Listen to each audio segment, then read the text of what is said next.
Living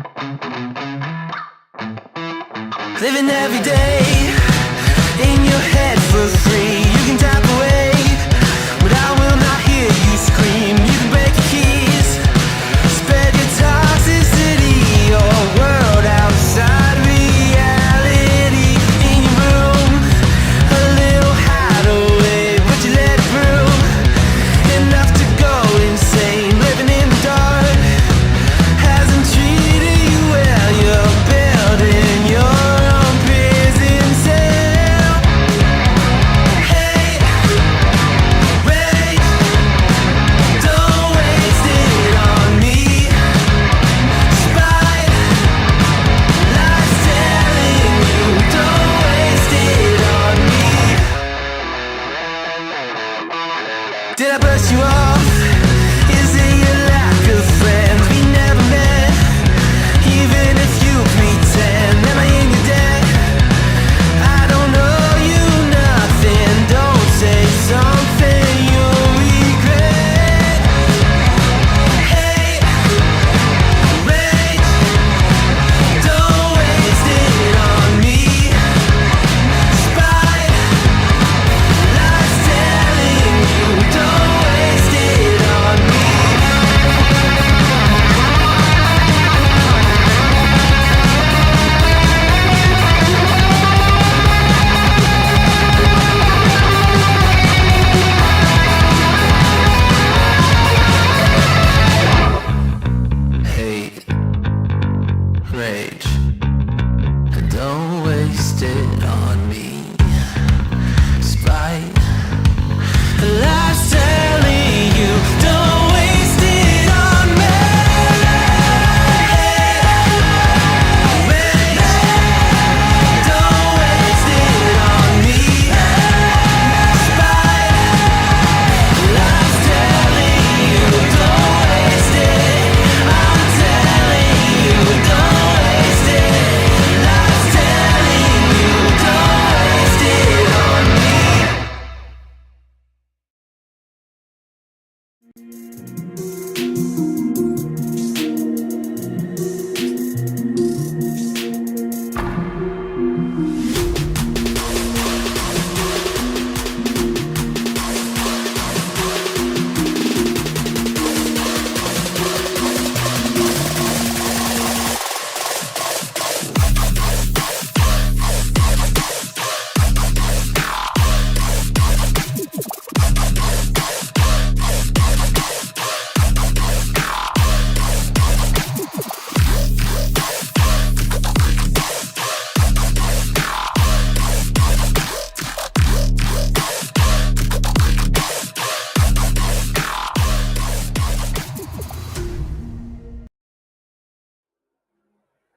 Good evening, all. I keep forgetting where my camera is because I'm still getting used to this setup.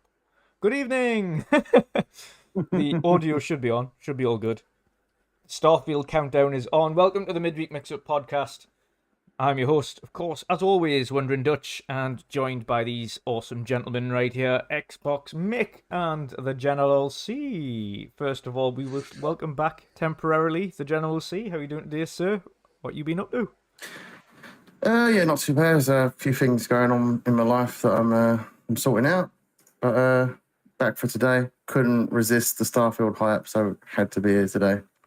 Yes, exactly. And that's pretty much what this podcast is going to be all about. So we're going to cover off a few things like Sea of Stars and a few other games and things, but the bulk of it's going to be everything about Starfield, what we know so far, loads of the lore stuff, what we're intending on, kind of what builds and stuff we're going to go for, what ships we're going to create. We're going to just do the hype. Everybody in chat get involved as well in the conversation. And we'll talk about whatever anybody else's thoughts are on Starfield and what they're excited for. But yeah, awesome stuff. Mick, how are you doing, sir? How's the Gamescom hangover? I mean, I haven't been back to work yet, so I'm well and truly over it. Yeah, I'm good. But yeah, it was great though, wasn't it? It was absolutely amazing. Yeah, it was. Just, we just met so many people that we know through through Twitter and just Xbox in general, and that was the highlight. The show was great, but meeting all these people that we know and just going out for drinks, meals. You got to take a picture with Todd as well. I got Lucky to meet bastard. Yeah, absolutely jammy. And I know how fucking evasive Todd was being. Yes. Even Yeah. Nick knows how evasive he was being. He's like Yep. he was diving in the shadows. Yep. I wasn't letting him escape that auditorium without a picture. He tried, but he failed. But yeah, all good. It's all good. But yeah, so that's obviously it's been awesome. It's great to finally meet Mick, of course, and one day we'll get Jen together with the crew and we'll meet Jen as well in person. And no doubt it'll be absolutely no different. Yeah, I definitely want to try to go to Gamescom. I know I have my social anxieties, but got to attempt to overcome them someday. So it's a dream of mine to go to a big event like that and meet everyone. Yeah, It'd be a lot of fun. that'll be awesome. Definitely. Be awesome. It was just an insane week, a very busy week, but like you say, the community thing just it's no joke. It was just so everyone was just relaxed, having fun, drinks, food. What can you ask for? It's good. I time. can't lie, I did have a lot of FOMO when I was looking at all the pictures. I was like, damn. I mean, I was saying to Dutch when we were there was a point where, with everything that was going on in my life, I did think, I don't think I'm going to be up for this. You know, it was just, no. And it was actually my mum that was just like, shut up and get out there and go and enjoy yourself. I was like, okay, whatever. All right, I'll do it. So I carried on with it. And I did say to you when I was there, I was like, if I hadn't come, I'd have been sat at home like Jen watching all this going, damn it. Yeah. Yeah. So I'm glad I did. 100%. And now I can't wait for next year. Now I can't wait to go again next year. Hence the title under my name. Yeah. Gamescom 2024. Anyone? Yeah, exactly. Got a big gang together. We've already got a gang together already because everybody that went this year, like John and Gaz and everybody, they're all like, "Yep, 24 is absolutely happening." So we know where the dates are, and when everyone's kind of settled and back to normal, we're going to get the hotels and things sorted again. It was John on it that said, I think we I'll started probably be a in tradition. Iceland around that time, to be honest. Oh, come on, Jen. No. It was John from Xbox Era that actually said, I think we've started a new tradition here, guys. Yeah. And then we were like, yeah, I think you might be right. Yeah. Yeah, I'd absolutely go again. It's gonna be it's gonna be insane. And next year, the Xbox aren't slowing down. Next year you've got Hellblade proper, you've got Avowed proper, plus a couple of other things in there as well. It's gonna be good. It's gonna be good. But chaps, anyway, today I was gonna say what we've been playing. Jen, what you been playing? You've been playing Texas Chainsaw Massacre. I'm in between two games. Ratchet and Clank Rift Apart. Yeah. I think it's called Rift Apart. I don't remember. I'm terrible at remembering things lately. Been playing that. I'm about 30% through. I do not think I'm going to get to finish that before Starfield. But I have been playing Texas Chainsaw Massacre as well with Berserker this, Jordan, Jed, Gears Judgment's number one fan. Jaden, yeah. And that's been a lot of fun. I didn't expect it to be a lot of fun. I played one of the games by the creators of this before, and that was Friday the 13th one. Had a lot of issues that game when it came out. Didn't play it for very long, but this one, I put quite a lot of hours into it since it came out with Jordan. He's got probably double the hours on me now because I've not been playing it for a few days. But yeah, it's a hell of a lot of fun. You can play as the killers or the victims. Playing as the victims is a little bit tough because I've got terrible luck when it comes to them and I'm dying all the bloody time. But playing as the killers is a hell of a lot of fun. Just when you've got a party of three, you just dominate people. It's so good when people are working together. It's worth a try. It's in Gamepass, so you can't go wrong. Yeah, exactly. Well, I was speaking to one of the hardware team, James Shields, at Gamescom, and he was talking about the fact that he was playing it, but he was seeing all of his mates playing it when he was at Gamescom, and he couldn't. He had FOMO. And he was like, no, my luck, by the time I get back, no one's playing it anymore. So as soon as I got back, I seen Jordan playing it. So I tagged him in a post. I was like, FOMO up? Like, FOMO much? It's like... Jordan was like, I have absolutely no idea why he's tagged you, but it's not my fault. It's a lot of fun. It's well worth a try. I hope it lasts. I hope they've got a decent roadmap ahead of them. There's been some leaked sort of characters, like a new killer coming to the game at some point. I don't know when.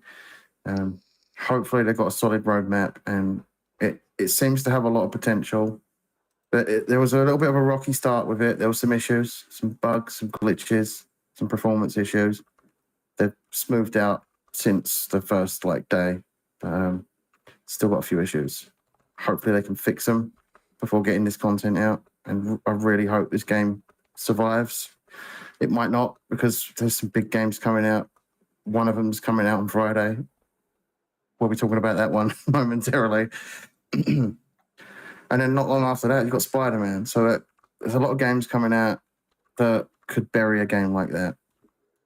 I just hope they can survive after that and people go back to it and play it and still have a little bit of fun with it. That's gonna be it's gonna be so much fun. And to be fair, I'm seeing everyone playing Friday. I was gonna say Friday the 13th there because you've mentioned it.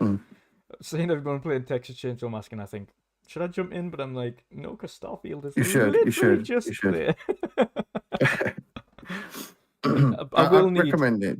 Jump in. Have a few games. I was going to say I will need a palate cleanser in between because we'll be playing Starfield pretty much non-stop for a while. So I'm going to keep it installed. It's a lot of fun. Yeah. I'd say it's more fun than the Evil Dead game that came out. Was it earlier this year? I think that came out. Was that last year? I don't bloody remember.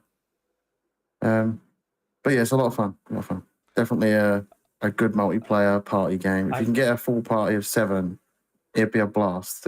If we could do a community night on this, that'd be awesome. I've also installed Party Animals after playing it at Gamescom. I need to get that installed as well because that looks like fun. Yep. And of course, it is on Gamepass, so I couldn't say no. And it's it is honestly hilarious. Even when you're watching that game with other people playing it, it is just ridiculous. But I can't wait. So that's going to be cool when it comes out. Texas Chainsaw Massacre. I have installed, by the way, Jen. It's installed. Just haven't played it yet. So see what I can do. maybe it's tomorrow night before we get busy with Starfield and before we watch Interstellar. And by the way, guys, if anybody is in the Discord or isn't in the Discord, tomorrow night we're going to do a watch party, watching at about 8 o'clock UK time. Watching Interstellar before Starfield goes live, because what is better than watching one of the best space movies ever made? I did watch it again recently just because of the Starfield hype, but you can't go wrong with watching it again. That was when we were talking about it in chat the other day, when I knew you'd go back and watch it. I absolutely love that movie. It's one of my favourite movies of all time. Yeah. Right next to Shaun of the Dead, it is second place. And the more I watch it, the chances are it could dethrone Shaun of the Dead. It's just such a fucking special movie. The soundtrack, the story, the acting, the visuals. I don't think there's one bad thing about that movie, and that's tough to pull off. Yep. It's just so special. Yep. Very underrated as well in Christopher Nolan's movies. I thought it would be higher up rated, but it's not. For some reason, it's such a fucking good movie. I know. If you haven't seen it and you're waiting for Starfield, watch it. It's so good. Or jump in tomorrow night in the watch party. Discord, we'll put the link in the Discord. I think it's down below, but jump in that. Join us. But Andrew Cullinane in chat said, imagine if after all this, Starfield is really bad. I would be way more upset than what is reasonable for a video game. I mean, to be fair, I think most of us would. Yeah. Yeah. I don't see it happening because, I mean, all the stuff around it at the moment, the advertising, fucking the Imagine Dragons song that dropped today. Yeah. It's a statement doing something like that. It means they're confident in their game, very confident that they've got a big game on their hands. Some random fucking music started playing somewhere. What's going on here? No, I thought you were hearing me because there's somebody going past. There we go. moped or something up the hill. Found it. I can piss off. Oh, fucking rant. You know when you're just on a website in the background and some random fucking ad pops up? Yep. Yeah. Fuck you. Yep. Anyway. I've lost my train of thought now. I got completely derailed by Me some next. random I think advertisement. it was me next. Yes. Nick, what you been up to? What you been playing? Oh well, my life's been a bit upside down recently, but I'm now in the new place, you Yes. know, and all moved in. The nice new chair turned up yesterday, so that was good timing for the podcast. I've still got a couple of days off work, so that's why I'm here tonight. But I won't be here again for a bit until I've got work sorted. But game-wise, I haven't really touched much. Done some Sea of Thieves as usual with Chris and Paddy and Mina. Sort of a off-stream Sea of Tuesdays. Nice. But yeah, not a lot. And then of course, in their divine wisdom, Sea of Thieves decided they were going to put out the next episode of the Monkey Islands thing on the same day or the day before Starfield comes out. Yeah. See, gonna have I'm to have just a word waiting with until Mike. the entire Monkey Island's been released and then playing it instead of playing it in episodes. I'm just waiting. I'm gonna have to have a word with Mr. Chapman because I just think, what were you thinking? Yep. What a stupid idea. Yep. Exactly. Exactly. If Hello, you'd have put Vin, it in the out chat. last week, perfect. Yep. You know, come back from Gamescom straight onto Monkey Islands, perfect. But putting it a day before Starfield's just Yeah. like, what are you doing? I'm never going to get through it in a day. I'm going to be too busy walking around trying to find everything, and then I'll have forgotten it all by the time I come back. I'll have to restart it again. Yep. So, Yep. yeah. I know that feeling. But I haven't touched much other than that, to be honest, at the moment. That's fair. That's fair. Chat, what have you been playing as well? I'll speak about mine, but what are you guys been playing in the run up to Starfield to kind of bide your time? Because I know a lot of people have just been jumping in little things until Starfield. So what you been playing? For me, the only thing I've managed to play since I've come back was yesterday, and that was playing on Sea of Stars. And that is absolutely worth the wait. It's just a damn shame again. It's come out like a couple of days before Starfield, and I can't give it the full time it deserves. But I have got a good start on it. It's a beautiful, beautiful game. Again, pixel art, really well done. The music is absolutely brilliant. Such a catchy little tune that they've got for the entire thing all the way through. It's such a good game. The combat's really cool for a turn-based thing. It's got some cool little mechanics with the combat as well, where you can, especially with the boomerang attack, you can throw the boomerang, and Vin kind of mentioned that when I was streaming it yesterday. You can throw the boomerang. When it comes back to you, you press A quickly, and it goes again at the enemy, and it keeps speeding up, and every time you press A, it returns the boomerang back and hits the enemy. So that's cool. You can choose the kind of size of the fireball that you throw, depending on when you release it, which is also cool. You can do combo attacks. You can kind of do a double hit if you time the attack correctly. So there's lots of cool little mechanics there. The story's cool. The world's really nice and vibrant. It's just all round an awesome indie addition to this year, and it's deserved of the praise that it's been receiving. And to be fair, I can't wait to jump back in it at some point as well. But Starfield's going to take my time up coming soon, unfortunately. As much as it is an amazing game, I've been waiting for Starfield for a long time. So, Nice Even message longer with the there. delay that they had last year. yeah. Nice message there from Xbox International Podcast. That's got to be Lou. Oh, absolutely. I can't wait to have my Alexa installed around the house so that I can watch all these podcasts while I walk around in tights. That's definitely Louis. Why are you walking around in tights? Strange man. Whatever floats your boat, I guess. Yeah. Oh, dear. Crazy me. Louise. Crazy Louis crazy, as always. Yep, it's me. Okay, only tights. Yep. Only tights. Yeah.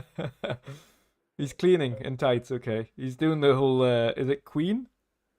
I want to break free. Yeah, I want to break free. That's it. That's what he's got in the background. He hasn't got a podcast on. He's got Queen on. I'm cleaning. It's hot. Why are you wearing tights then?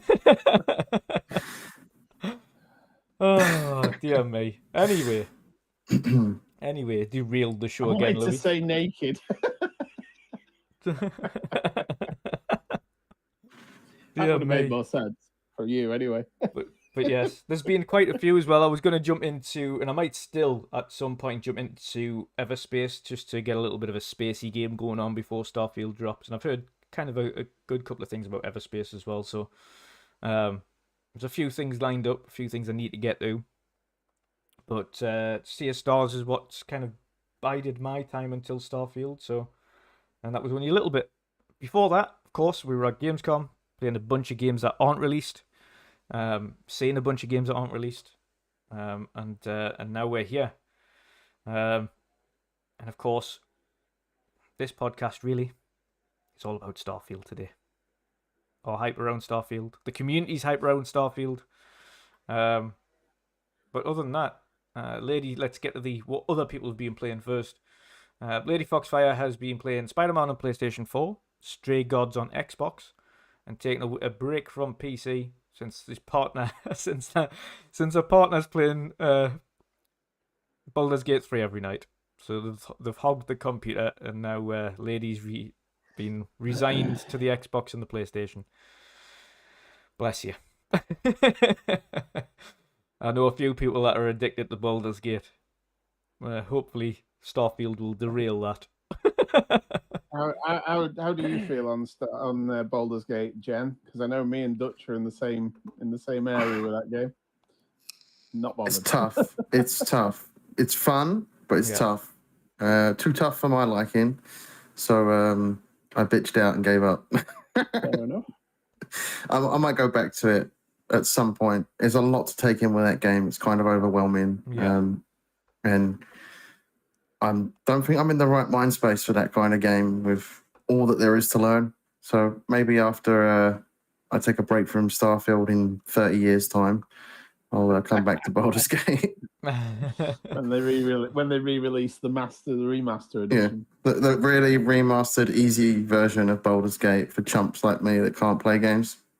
Yeah. Yeah, it's Baldur's Gate's just not for me. It's I know I like turn-based games, but not like that. I don't like XCOM style turn-based games. It just does not work. It just does not click for me whatsoever. It's granted it's a good game. I'm glad everyone's enjoying it, but that's not. I don't even have the slightest bit of FOMO for Baldur's Gate. Not even an ounce of FOMO. So. Yep. And makes a change because usually I've got FOMO. Also, I didn't buy it. I got a code for it. It was gifted. So that helps. Fancy pants. I don't think it's a game I would have spent money on, to be honest. Yeah, too big. It's got its moments. Much to it. Yeah. But I'm a filthy noob, so I suck at it. Revenator is pretty much in the same boat as us. He hasn't felt the urge to play anything this week, just waiting for Starfield. Yep. If it wasn't for the fact that Sea of Stars was coming out, and I did actually have a little bit of an interest in that, and I was literally jumping on it to do a quick stream beforehand, I wouldn't have played anything this week. But Sea of Stars dropped. It's a cool little classic JRPG, so yeah, just tried it out for about 2 hours, I think it was yesterday.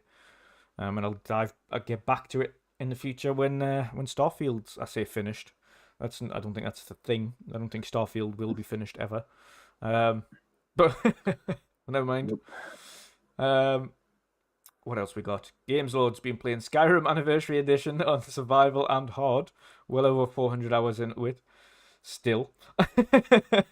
Plenty to do on PlayStation 4. Probably watch some on stream Starfield. Are you going to be jumping into Starfield Gameslord straight away, or are you going to be waiting for launch? But playing Skyrim before you play Starfield's not a bad one. Stuff Sean's been playing Everspace 2 for 4 or 5 hours. 7 out of 10 in my opinion. Nice. Hertog Vin, he has been playing Sea of Stars, Red Dead Redemption 2 on Xbox, and Final Fantasy 16 on PlayStation 5. So you got a good bit of coverage there. Calorie. He said, I'm so glad I beat Baldur's Gate 3. Game was so good, but it was like an anchor around my neck. I had to finish it before Starfield. Yeah, yeah. And well done for finishing it, because that game's massive. Yeah. But yeah, awesome stuff. Toolman at the bottom there. He's just finished Ghost of Tsushima. Nice, nice. Just in time for Starfield. Awesome stuff. Awesome. Speaking of Starfield, though, we let's transition over to our little 3-person live coverage, because we've got some, of course, the standard Starfield gameplay to go off in the background while we talk about Starfield. Yeah. No exclusive leaks here, I'm afraid. Unfortunately not. Unfortunately not. No, I No can't. lawsuits happening over here. We don't want to have to apologise to Todd and then end up in jail anyway. No, as much as I would absolutely love to be putting, One idiot that person was. yeah, as much as I'd love to be putting the lovely trailer in that we watched at Gamescom, I cannot, but I can't speak about it. So if anybody doesn't want to know about the opening 2 hours, if I haven't spoke about it already, if you haven't caught previous podcasts, if you don't want to know about the opening 2-hour segment that we've seen squished into a 20-minute little demonstration, then block your ears now. Or if you don't I care won't about turn my the opening headphones segment, down. Just give me a wave when you're done. it's, to be fair, it thankfully they have cut it down into a 20-minute segment, because so it doesn't give away too much of the story. It just gives you a good understanding of what the story is at the beginning, or how you get to the character creation part. It doesn't go beyond that. It doesn't tell you anything about the relic that you find. Everyone knows there's an anomaly and there's a relic, and we've seen that in the previous trailers. So it doesn't tell you anything about that, which is good. But it shows you how you get to that point, essentially. And then the character creator, and then space for the first time. So it was good. But yeah, to kind of cover off the intro first of all, before we dive into some of the lore and things like that. So, of course, myself, Boxy, Mick, Erwin. Of course, me, Mick, Boxy, already pre-ordered this. Of course, John had seen it earlier on in the morning as well. We already pre-ordered this ages ago. And it was a trailer that managed to get Erwin to get a premium edition for this game. He pre-ordered a premium edition after seeing the trailer at Gamescom, after seeing the gameplay footage. He was like, holy shit, I need this game. Can you do premium edition just to get it early? I was like, yes, you can. Okay, I'm getting it. I was like, that was quick. But no, absolutely awesome. Opening 2 hours. So essentially, you see a couple of the characters on an elevator, with yourself as the main character, going down into the mine shaft, going to do your mining duties. Of course, part of that team. You literally go in there. First things first, you notice is the immense amount of detail on the uniforms of all the characters, like the level of detail. And Mick, you can speak on this as well, but the level of detail on the outfits, on the sleeve patch, the walls, just like, as you were walking past stuff, like all the reflections on some of the walls and everything. Not like, I mean, it's probably not.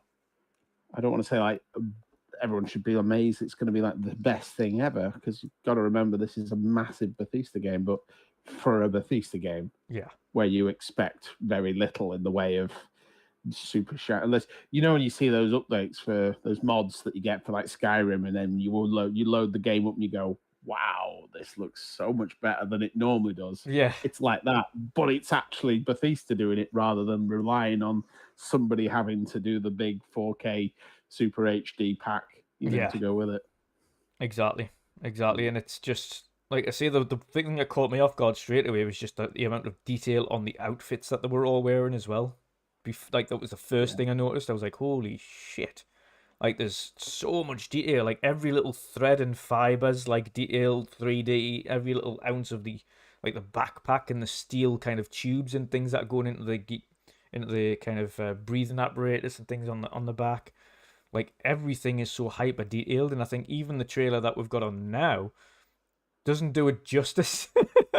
I think there's actually more detail that in the gameplay trailer we saw than even on this, I think. And even this looks great, but when you see the characters up front and you see them all detailed, and granted they've still got dead eyes, typical like the way they've done it, dead eyes, but the facial animations for talking, the lip sync, the acting, all of that is vastly improved, which is really cool.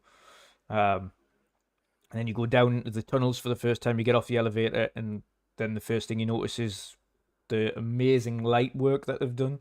So the ambient occlusion and the lighting that's coming through the cave and the little spotlights that lighting up just certain areas and not catching everything is just so well done. Like the lighting and the atmosphere that's created in that opening trailer was just phenomenal. It really gives a sense, but again, if it wasn't for the level of detail and the lighting that already set it off, then you've also got the addition of the awesome soundtrack and the background music that they've kind of got to go along with it to add a sense of mystery. So you walk through the cave, and then it comes to the section where they're going, oh, there's an anomaly, we need to kind of go and find it. You go ahead, it's just through there. If anything happens, we'll be right behind you and we'll come and help you. So you go through the cave. There's this weird artifact buried into some big bit of stone. You touch it, and woof, you black out. And then you wake up, and it's character creator. Do all your character creation stuff, and then you walk through some of the hallways, and they kind of guide you through that. There's a little funny segment there where you kind of, again, looting a few bits. And there's a guy sitting at a table with his sandwich in front of him, and you steal his sandwich, and he's like, "Oh, that was my sandwich. What are you doing?" And then you walk off. It was like just a little kind of teaser, as if they were harking back to that woman that talked about nicking all the sandwiches from people. So they put that little teaser in there as well, that little Easter egg in that gameplay footage. Then you go outside, talk to the bloke that has the spaceship, which you've seen in quite a few trailers. And then you get attacked by pirates. They come down out of space. They drop down. They drop in like essentially like dropship troops.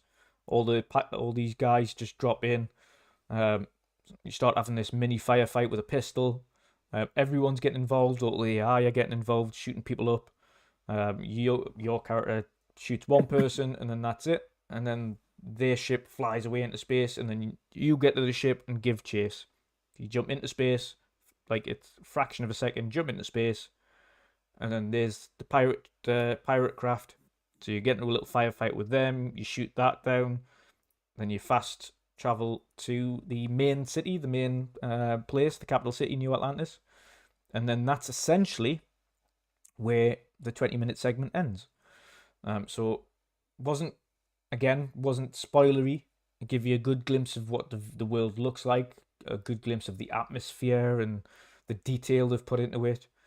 It was definitely intrigued a lot of people, and for those who did see it, it was just constant rounds of applause and cheers and things like that. And so the overall atmosphere, seeing that gameplay footage, that 20-minute gameplay footage, was super happy. Everyone seemed super excited from seeing it. So it was good. It was good. But I want to get into Starfield in itself, what we're super excited for, before we get into a little bit of the lore about it. But Jen, what is Starfield for you, and what are you hyped about with Starfield? What makes this game so special to you as a standout? I didn't catch all that. Yep. What? I avoided the spoilers, so I had my headset all the way down. That's good. This is just a generalized question. I intentionally knew you were going to be reducing it, so generalized question: what makes Starfield? Why are you so hyped for this game? What makes it so special? It's the exploration of Bethesda games that make these games special for me. Just going anywhere, being able to go anywhere pretty much from the tutorial, after the tutorial section of those games. So it opens up to you. You're not tied down. You're not forced to stay in any location. You just go off where you want to go. You explore their universe the way you want to explore it. And that's always been like a big appeal for those games for me. And I can't wait to do that. I said the same thing when Hogwarts Legacy came out. I spent so many hours exploring in that game. I still haven't even done the story because I spent so much time and got burnt out with the exploration. So I'm probably going to not even complete the story of Starfield for a very long time because I'm going to be very distracted with the 1,000 planets that there is to explore. And yes, you can't go on all of them because some of them are gas giants. There's some stupid people out there that don't know that because there was someone that tweeted about it yesterday, and there's an article about that idiot. Yeah, places like that exist in space. You can't explore every planet. By all means, you go try and land on a gas giant. Yeah, See you how try that and goes land for on you. the sun, see how that goes.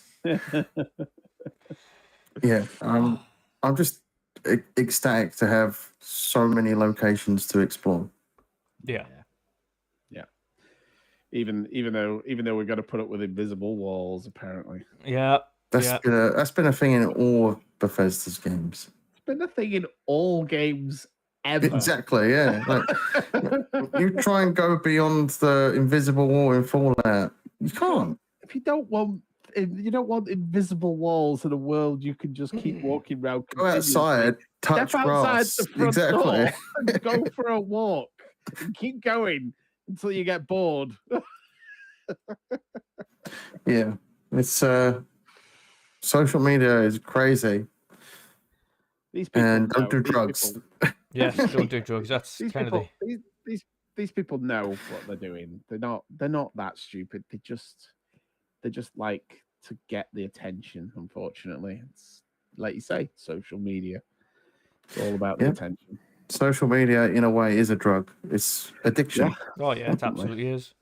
Absolutely is. Mick, what about this game is special to you? Why are you so hyped for this game?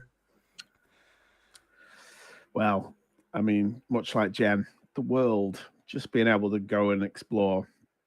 I mean, even just what, 2 months? Yeah, it must be just over 2 months ago. I went back and played Skyrim again for the third time and 100%ed it again. I did everything, and this was on the new one, so on the new update. So there's a few new things that have been added, which you kind of know that they're things that were added because they're just a bit different. They don't seem to fit in with, quite with the sort of story. So you always know when it's one of those ones that's been added. But even then, I was walking around going, I don't remember. And it wasn't like there was a mission there. It was just like, I don't remember this house. And I know this road and I know what's down there, but I don't think I've ever been over there. And you walk over and it's like, oh, there's a house over here. And there's just some random person in it, or there's, a little side quest with a book or something about something that's happened. And you're like, that's the thing about these big open world games. No matter how many times you play them, you always stumble across something you didn't know was there before. Yeah. And that's what's great about them. It's, the people will still be finding stuff, especially with 1,000 planets. All right, not 1,000 you could walk on, whatever. But I mean, even if there was 6 planets, you'd still be walking. That's still a lot of planet to walk around. Yeah. People are going to be finding stuff for years, and then there'll be people like, again with the mods, adding stuff for years. I fully expect a Starfield 20th anniversary edition. They're giving people the opportunity to put their own planets into the game. That's crazy. There's going to be people that make eat that up. their own games in Starfield. I can already picture someone doing a massive Star Wars mod. Oh God, just put the Death Star in there. Yeah, they're going to do it. It's going to be done. It might take a year or two, but someone out there, a really good modder, is going to crank out some amazing mods on PC. Yeah. And it'll take a while because there'll be a new system, so people will be learning it. The funny thing is, though, a lot of those people I know for a fact a lot of the modding community already have keys for this game. They've already begun work. Yeah. Naturally, of course, because a lot of the modern community have either been employed by Bethesda at this point, or very close to them because they do a lot of work with them on specific mods and fixing things. So, that's my second thing that excites me the most about Starfield is the potential for mods. Well, there's obviously going to be the one big potential that someone's going to put a nude mod in Starfield. It's inevitable. Someone does that in every damn game because people are weird. Yeah. So you're going to have the ability to walk around with your junk hanging out and people are going to laugh at it. It's going to be all over Twitter. Let's not forget Thomas the Tank Engine's going to be there Oh as well. god, yeah, Of yeah. course, yeah. He'll be your ship in There'll this be a- game. yeah, There'll I be a was gonna Thomas say, the Tank Engine ship. Yeah, definitely. When you're landing into the Absolutely. planet, he'll go choo choo. You can guarantee And there'll be all that. the- You can There'll be guarantee all the that. Star Wars mods Shrek. as well. Shrek is going to be in there again. Shrek, Yeah. It's Some of gonna them be mods, I crazy. still remember them to this day. Some of these mods that were in Skyrim were absolutely hilarious. Just watching Thomas flying around the sky as a sort of a dragon. You watch someone recreate the Fallout games in that game, though. Oh yeah, absolutely. They'll put the entire Fallout map on a planet. Yeah. Mm. They will. Yep. It's going to be insane. There's so much potential with this game. Yeah. That's the thing about, for me, that's the thing about Bethesda titles that are just are why they're so loved, and it's got bugger all to do with who's creating it specifically. It's more to do with what the game allows you to do, and the fact that there is literally no one's playthrough is the same at all. Not in the slightest bit the same. Everyone's playthrough you watch is entirely different. Create an entirely different character. Everyone starts the game exactly the same way. But as soon as that little intro section's gone, all hell breaks loose. One person does this thing, another person does this thing, they fly off. Missions go completely different. The fact that all the planets are completely randomly generated anyway, even including the 100 that are handcrafted or randomly generated, and then they put the handcrafted content on top of it. So it's insane, which means no one's stream is going to be the same. No one's gameplay footage is going to be the same. When people find things, it's not going to be identical. It's going to be in a slightly different place, which is going to make... Yeah, and you've got your ability to build a base on one of those barren planets. Yeah, the achievement hunter stuff is going to be next to impossible. I don't know because the achievement stuff on the Bethesda games tends to be mostly mainline. Mm. They don't go too far out of the way to do the achievements. Most of them are like most people will tell you like I never did Fallout 3. Yeah. And New Vegas, but most people are like, yeah, like you'd be quite sort of easily mistaken that they're really hard, but most people who play them like the achievements aren't that difficult, but you will find yourself playing the game for way longer than you need to because there's more stuff to do that's not got achievements. Yeah. So the achievement, I don't think the achievements will be. Have we actually checked to see if the achievement list has leaked yet? I don't. It probably has, but I just haven't checked. I was going to say I can't believe. Yeah, let me go. I'll have a look now. Hang on a minute. I just noticed as well my alert box is below some things. But shout out quickly to Drone TJ for a $5 super chat there. He says, "Hi guys, please hit the like." Thank you very much, Drone. I don't ask for that enough, to be fair. I see Halo mods, absolutely. I can absolutely see a giant Halo ring being put in there somewhere. 100%. It will happen. It's inevitable. I mean, whatever you can think of, someone's going to do it. I was going to say it would be almost perfect because they're talking about the way that the planets are created.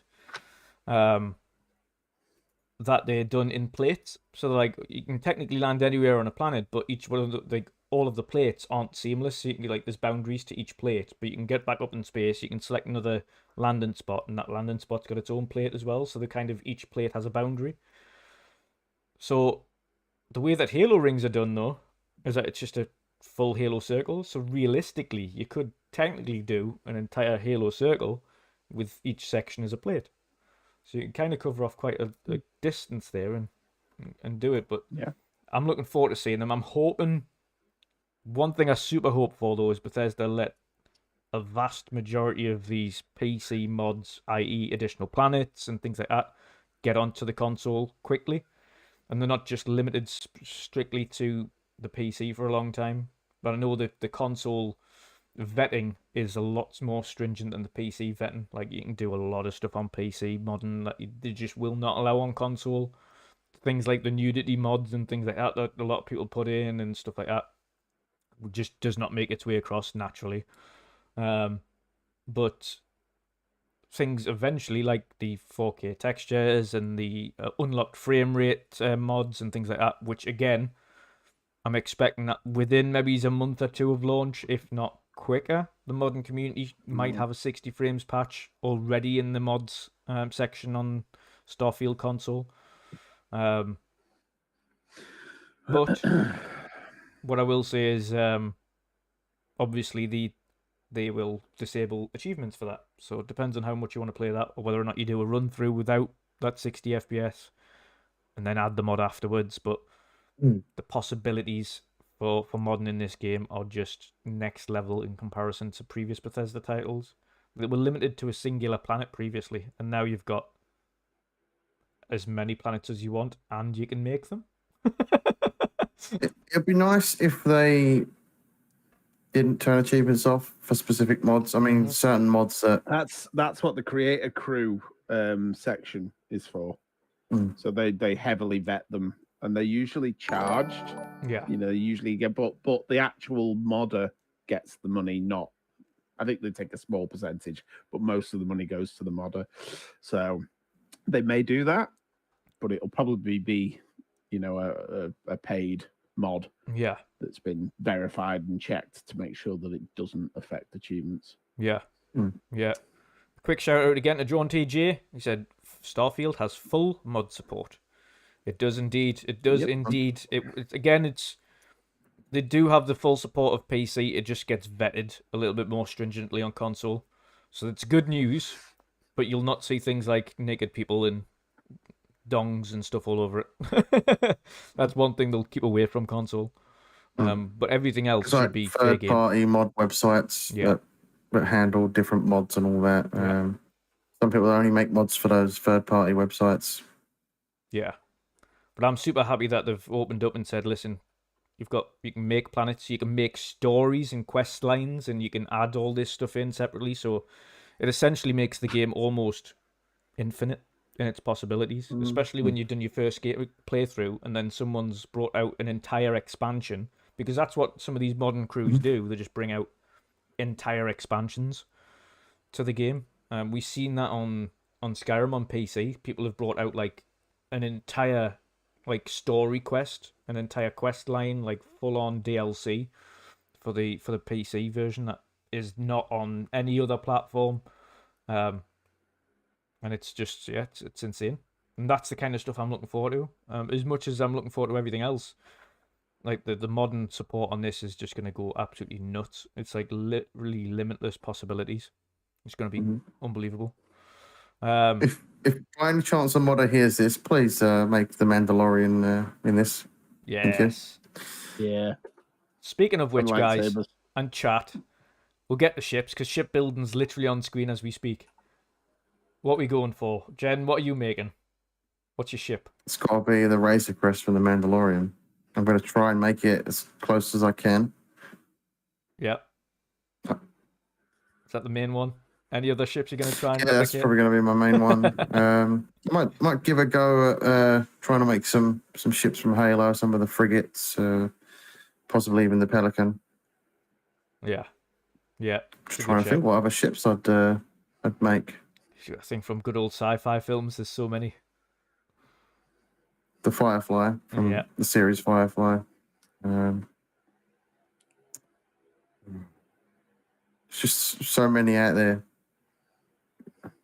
There is. Hopefully the Millennium Falcon's a possibility, but I highly doubt that. Mick, what are you creating by any chance? I wonder what that might be. Starbug, man. You're going to make a Starbug. I'm going to try and make a Starbug. Yeah. Well, you can turn it green, so even if they're squares, I'm sure you'll be able to do it. Oh, dear me. He's froze up a bit. You know full well that someone's going to make a penis-shaped ship. Like it as well, but yeah. But failing that, oh yeah, obviously. I don't know. I think I've seen somebody try and make a Millennium Falcon one. Yeah. So, I don't know. There's quite a few. Maybe the Normandy. Yeah. Mass Effect. Yeah. Stuff Jones just put that. He said shipbuilding's deep into the game. That's fine. That's absolutely fine. Yeah. I don't mind. When I get there, I'm making a Normandy. Yeah. So he's said that as well. But yeah, Normandy's one of my favorites. There's two. I've forgotten the name of the first one. It's from Dead Space. Forgotten the name of it. The USG Ishimura. Yes, the Ishimura is one of them. That would be phenomenal. And then of course the Event Horizon. The Event Horizon, the main one I'm going to try and make. That's going to be fucking nails though. Because that's like a nice pod at the front, and then like this like essentially this hollow cylinder tube that goes from front to back, and then you've got the quantum drive at the back. But what would be funny is if you could make the TARDIS from Doctor Who, like small on It's the outside, literally just a massive on the blue box. inside. Yeah, you probably That's not can. going to be possible. That'd be possible with mods maybe, but not in the vanilla game. Yeah, absolutely. So yeah, that's the Event Horizon's the one that I'm going to try and replicate. I don't know how possible it'll be, but let's see. In chat, who we got here? Revenator's going to do the Enterprise. Is that Star Trek Enterprise? It will be, yeah. It's a good I one. was going to say that as well. That's gonna be a difficult one, but that'll be a good one. To be fair, you could quite easily create the Borg Collective cube. Oh yeah, probably very easily. Someone's going to make one of the ships from Starship Troopers. Cheesy sci-fi movie, but someone's going to make it.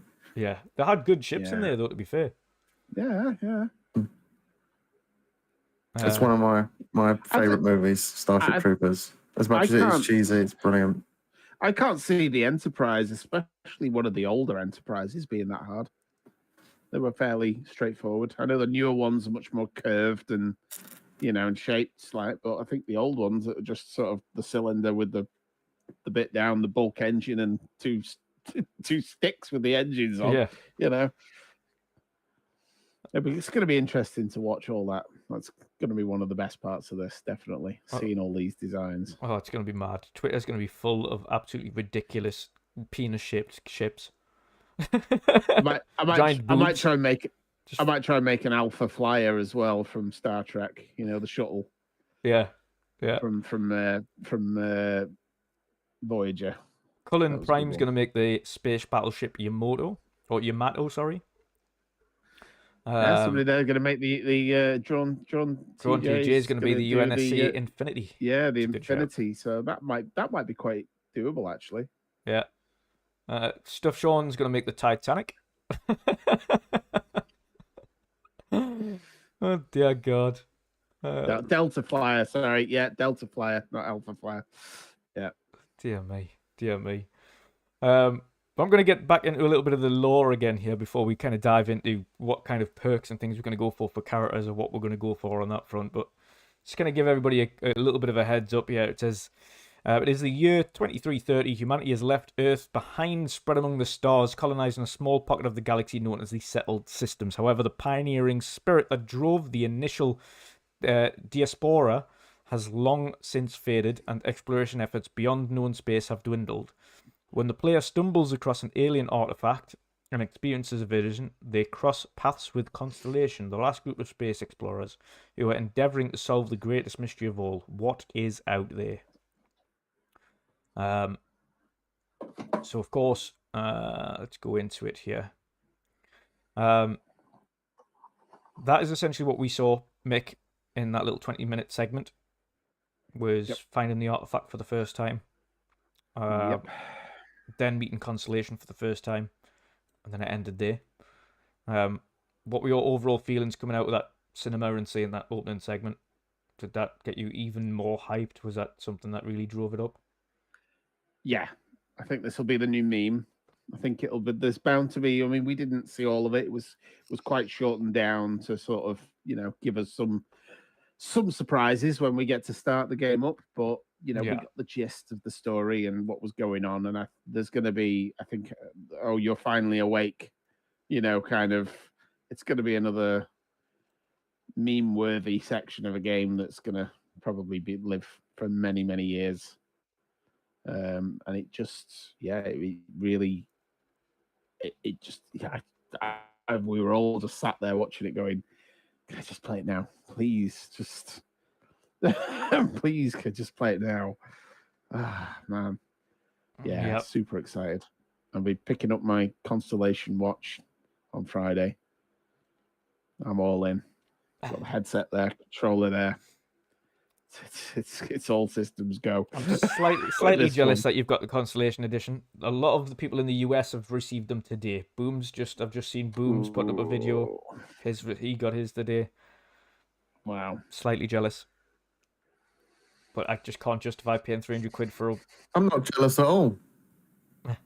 No, I can tell. That's two fancy watches I've bought now in a week. Because when we were at Gamescom, my smartwatch decided, nope, don't want to play anymore, and I can't get it to come back on. So I've had to buy a new Samsung smartwatch, and then I suddenly realised, oh yeah, I'm buying another smartwatch in like 2 days. Yeah. We got one for each wrist. Yeah. Yeah, I walk around like that. But yeah. yes. Then of course you've got a bunch of planets here. But before we get into the planets, we'll have a look at the factions. So the main factions in the game. So everybody's kind of in the right place here. You've got the Freestar Collective, the United Colonies, Constellation, of course, which is the first group that you join, the Crimson Fleet, Ryujin Industries, Ecliptic Mercenaries, and the Spacers. They're just some of them. So good understanding of the of Constellation. So Constellation is a legendary space exploration organization based in the Lodge in New Atlantis. It was founded in 2275 by Sebastian Banks. By 2330, as the drive to explore the galaxy had waned, Constellation had become a shadow of its former glory, and few among the public were aware that it was still active. It was known as the last group of space explorers. Constellation is dedicated to answering the question of what is out there.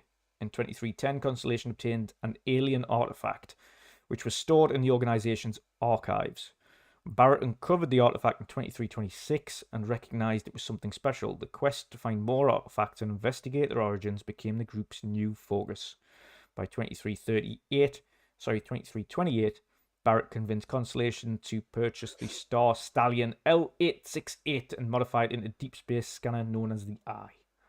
2330, after the Spacefarer comes into contact with an artifact while working for Argos Extractors, they are invited to join Constellation by Barrett. After the Spacefarer brings their artifact to Constellation's headquarters, it reacts to the other artifact there, revealing there are fragments of larger device.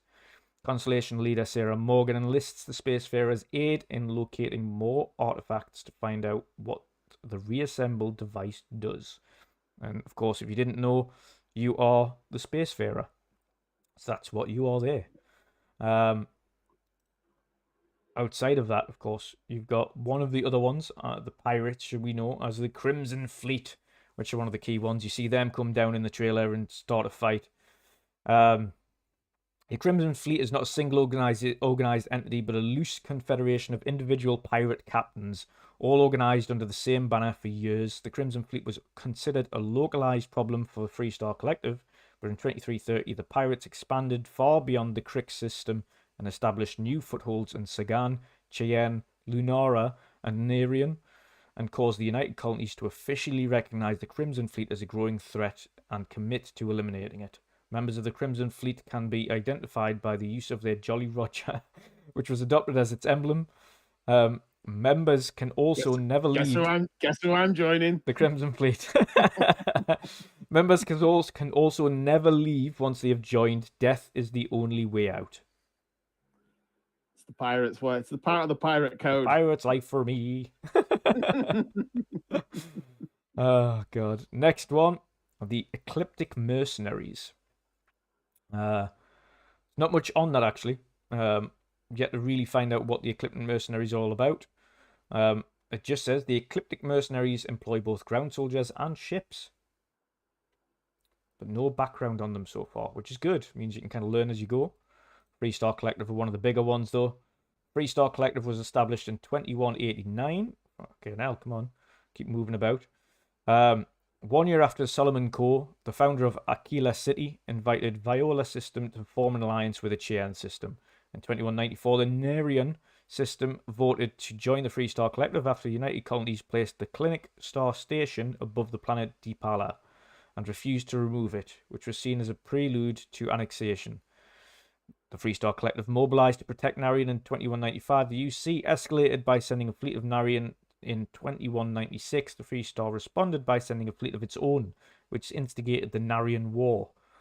The conflict persisted until 2216, when both sides signed the Treaty of Narian and Narian was recognized as a Freestar member system. The Pre-Star Rangers were founded in 2221 to serve as an alien protective and investigative force for the Freestar citizenry. The Freestar Collective built a new farming colony on the planet Vesta in the lunar system in 2307. The UC objected to the colony in 2308, claiming it violation of the Treaty of Narian, and Freestar was not permitted to expand to a fourth star system. Diplomatic talks ensued, but ultimately broke down, and the UC razed the Vesta colony. This set off a secondary major conflict, the Colony War, which culminated in the Battle of Cheyenne in 2311. The UC Navy fleet was defeated by a Freestar flotilla of military and civilian ships using hit-and-run tactics. By 2330, the peace between Freestar and UC remained in place, but it was fragile. Very interesting indeed. You've got other smaller And they'll be the colonies. ones I'll be joining because they're very space cowboy. Yes. Ryujin Industries. This is another smaller one, so you'll learn about it a little bit more. Ryujin Industries is a major corporation that offers its products throughout the settled system. Its headquarters is located in the pleasure city of Neon. Japanese, the word Ryujin refers to the tutelary deity of the sea in Japanese Shintoism mythology. So very Japanesey, that one. And you've got the Spacers. Spacers are hostile outsiders and will attack on sight. Again, another smaller one there. Last but not least, the United Colonies. The United Colonies were established in 2159, 3 years after humans first arrived in Alpha Centauri. The colony of the New Atlantis was founded in 2160, become the United Colonies capital, 2161. The UC attempted to expand in the independent system of Narian by 2194 by placing the clinic start station above Dipala. So we've kind of heard the background anyway from that. So we know from the original wars previously. From the other descriptive there, so I'll not go into that anymore. But, chaps, what route are we taking? We know that, Mick, you're going to join the Crimson Fleet. Jen, you're going to be more a space cowboy. Yep, Pre-Star Collective for me. And the funny thing is we're all going to do our own thing, and then we're just going to be like, right, I've completed that now. I'm going to go back and do that one. Yeah. But how are we starting things? Chat, how are we starting things? What factions are you going to join throughout? What's testing you a little bit more that you want to do that? I know Louis wanted to jump in. Jen, if you can just... the link at the top of the screen that's got the weird funky thing after StreamYard, if you sent that to Louis, we'll get him to jump in. Louis not in his tights. Not in his underwear, I hope, or tights. Yeah. If you're in your tights, you're getting dropped straight back out. You're getting timed Be out. naked. He could be naked for all we know. Yeah. We were talking about nude mods in Starfield, and you probably heard that and got excited. I know. Picked his ears up. But Crimson Fleet for you, Mick. So why are you choosing the Crimson Fleet? Is it just the pirate-esque theme to it, or is there more to it? No, it's pretty much the pirate-esque theme. My usual sailing theme on Sea of Thieves is pretty chill, pretty, avoid conflict. And then over the last 2 months, whenever I have sailed, I've not always been in the best frame of mind. So Paddy has been teaching me the ways of just going and screwing with people. And it paid off last night, particularly where we boarded several ships and I just kept killing them all. And I was on a streak. I was like, yes. I'm just going to make it. Everyone makes our life a nightmare when we're playing it, when we're in those situations. And I was just like, you're having this tonight. Yeah. You got to have nights like that on games. Oh, yeah. Absolutely. Just kept killing them and killing them all night long, sinking them. It's great. So, yeah, not like me normally, but I'm thinking that, we'll see how it goes. I might start it up going, I really like the look of these other people. But at the moment, I'm thinking I might just go all out, go Crimson Fleet, and then I'll come back and do the rest later. Yeah, that's fair. And Jen? I mean, I say I'm going to choose Pre-Star Collective, but I'm going to be streaming this game, So and I'm who's going to choose what? I'm giving the chat the entire option to decide what my path is, and they could choose something you're- completely different. So You're brave. my personal run off stream will be Freestyle Collective, but on stream I have no idea. It could be anything. Yeah, that's fair. That's gonna be quite That's funny to fair. watch. That's gonna be quite funny. I haven't really decided who I'm gonna be joining yet. I'm gonna stick with Constellation and then figure out from there. I don't think I'm gonna be a pirate. I don't think I'm gonna go down that route. I'm gonna be playing like devil's advocate all the way through the game. So I'm gonna be like taking both sides to account, and sometimes I might just shoot one of the good guys. They might be doing the wrong thing in my opinion. And then One join of the bad characters that guys. looks at you funny. Yeah, but I'll not be. I don't think I'll be like dead set on any one particular colony. I might join somewhere, but if the muck is around, then I'll like leave. Of course, you can't leave the Crimson It'd be Fleet. interesting to see what happens if you try and leave the Crimson Fleet or whatever they're called. Yeah, I wonder if they like just come after you relentlessly. yeah, like some kind of mad bounty that never drops. Mm. It'd be certainly interesting. I mean, that would be like any other Bethesda game where just random people come chasing after you for looking at somebody funny and charging you 1,000 gold for, upsetting somebody. It's just like, what? I didn't do anything. What are you on about? And then they just keep coming back, trying to attack you. You're like, whatever. Just nail them with some magic spell and just thanks for the free stuff. It'd just be like any other Bethesda game. It's gonna be so. I don't know who I'm gonna join yet. The Cowboys did look cool though. Yeah, The Cowboys definitely look cool. somebody who was it? You don't like ponchos though. What's he got? the Has he got a dusty- do the rag on dusty his head? Uno. Has he got?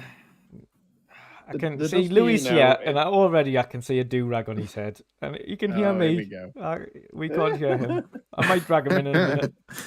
Let's get this The nutcase in here. Dusty in the chat says he wants to be a bounty hunter. So yeah, if there is a bounty hunter mode, that would be cool. You're gonna have to switch. There we go. You got a There do it rag on is. your head. Yeah. No, that's actually a paper towel. A paper You know, towel. yeah, like cleaning paper towel. Yeah, because my wife was fighting with me because I always put like underwear on my head so that way the sweat doesn't get in my face when I dust and clean. What? So, yeah. Underwear on your head? I hope it's clean underwear. Yeah, it's clean underwear. It's clean underwear. That's why she was fighting me because she says, "When you dirty underwear, you should put like a paper towel on." I was, okay, so yeah, put a paper towel on me. So that's using a paper towel. So that way sweat doesn't fall in my face and dust and everything.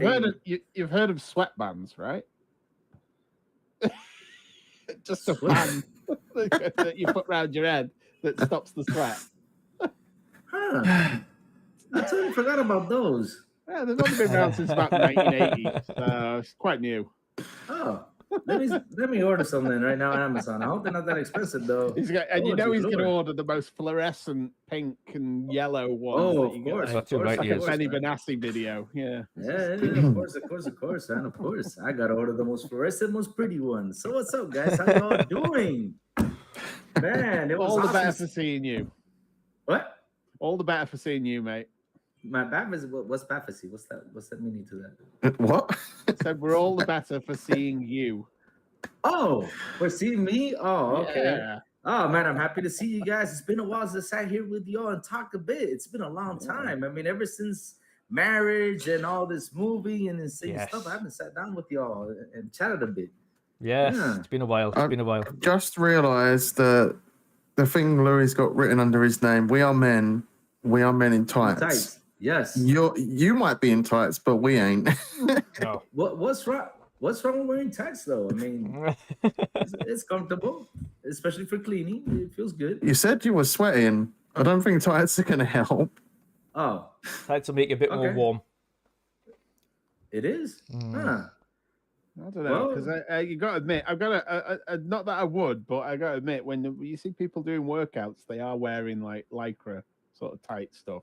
Yeah. It See? must have some advantage. So it's a I think good. it's I probably wouldn't to know. make them sweat more, to be honest. Yeah, it makes me Maybe. lose a Maybe. little So they bit lose more weight and get in shape quicker. I just Yeah. got a gym membership again. I'm going in for an induction thing tomorrow, I- so I'm If sure you I'll want to find keep out. cool, you need to get yourself a traditional Scottish kilt. That's what you need. I'll keep you Yeah. nice and cool. A Scottish kilt. So I have to get a Scottish kilt. How much Oh is that? my God. A nice tartan kilt. That'll keep you cool in the summer. You know what what? have you done, Jen? What have you done? You are right. I never thought about that. Yeah, me. So that way I can wander around the house. I can already since I picture got- Marion's character And you in can be naked Starfield being underneath. the weirdest looking Yes. thing ever. Marion, Because Marion, here's the thing, how are you though. going to create your character in Starfield? What are you going for? Is this going to yeah. be some wacky build with like luminous green hair and like really spiky or tights? Yeah, I can imagine it now. Well, Marion, how you doing anyway, brother? What you been up to? What you been playing? What? Marion's in the chat. Oh, Marion's in the chat. I was like, oh, is he here with us? He was. Marion! Louis, what about you, brother? What you been up to and what you been playing? Oh man, I've been playing Red Dead Redemption 2 because I've been watching a lot of YouTube videos and literally I was like, man, why didn't I do this in this game? And I was like, man, I gotta play through this again. And I had so much fun playing that game. Seriously, it wasn't like the first time when I played it and beat it. Yes. This time it felt different. I was like, oh man, just all the stuff we can do, right? It's amazing. I just love how Rockstar works. And since we're playing like this type of open world games, I mean, I can't imagine all the stuff you can do in this awesome game of Starfield. I mean, damn. Yes. Seriously, this is gonna be such an amazing game. I mean, What's getting literally you? What's getting you specifically hyped for Starfield, Louis? What is it about Starfield that's got you hyped? oh man, the sandwiches, man. The sandwiches is what got me most hyped about that game, man. I gotta go out there and collect sandwiches. That's what's got me most hyped about that game. Sandwiches are going to be the new cheese wheel in this game. I remember people Yeah. collecting cheese wheels. You know what the funny you thing know is what? about this game that I can tell you that is, this is another thing that's gonna why it's so bloody taxing this game. But the mention about the fact that you can collect loads of sandwiches and put them everywhere and blah blah blah blah blah, and you can just keep collecting them, keep collecting them, and keep collecting them until you get this massive pile of sandwiches in your spaceship. Right, that's fine. But Yeah, they didn't That's what I want. also kind of mention the fact that that goes the same for every object in the game, and it remains where you've left it. So if you kill somebody, that body will remain there, and if you come back later on, that body will still be in the place that you left it. Oh, Doesn't dude, go, it stays what? there That permanently. is crazy. But it would have been awesome though if there were like creatures like land on it, pick on it, like eat it, like in Red Dead. When you kill an animal, kill a person, the vultures come in and start. shooting Surely, them. if it's in like a city, they Yeah. despawn it over time. Nope. If it's outside a city, maybe. Nope. Wherever you leave whatever Crazy. object, it stays there. Oh, dear. So I can can just literally go not into lose it, someone's as long house as you and just remember where you drop all put my it. sandwiches and run. Just massacre the city of people and just leave them all there. Yeah. As long as you So remember where you basically- put an object, it will remain there, which is hilarious. Like that is So- insane. Oh, damn. So you can't basically get away with murder. You're going to have to get a big ass cargo ship and put all those dead bodies inside that Just cargo stack ship. up- Because seriously, Just stack up loads of can't get dead bodies in a murdered. ship. We'll just fly that out to you just space. can't get away with murder. Oh, damn. They'll be following you everywhere. Oh, I'm just Oh, gonna man, fill that's all amazing. the shipmates' rooms with sandwiches. Gonna take that. Prank, bro, prank. Just want to Block fill the like, doors. you know, on the sliding doors, like on like Yeah. on Star Trek, when you go that you walk up to it, it goes and opens. You just like cram a room totally Yeah. full of As sandwiches. soon as you open the shut door, just sandwiches Just- fall out. Everything falls on your face. So you just walk Or- past it, it just Or just make a bed of sandwiches, or a table, stuff like that. You sleep on that bed of sandwiches. Oh my God, that's gonna be insane. I mean, seriously, you just mentioning that you kill someone and leave them there. Oh my Yeah, and God. you come back to And them you and they're come fine. back- Like drone TJs just make a landfill for the bodies. just a random moon you just take all your bodies to. I'll just plonk you here. so that's funny. So I got a question for you. What planet would you like to live in? I got mine already. I know where I'm going to, and I know y'all gonna guess where I'm gonna be living at. but Neon. what planet You're you going to want- Neon, aren't you? Neon? Hell no! I'm gonna be living in Uranus. That's where I'm gonna be living. Beg your pardon? Yes. You're not living anywhere near my anus. Interesting.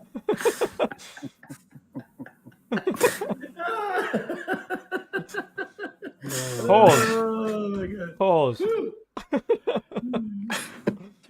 No, but in all, Well, yeah, outside of Uranus.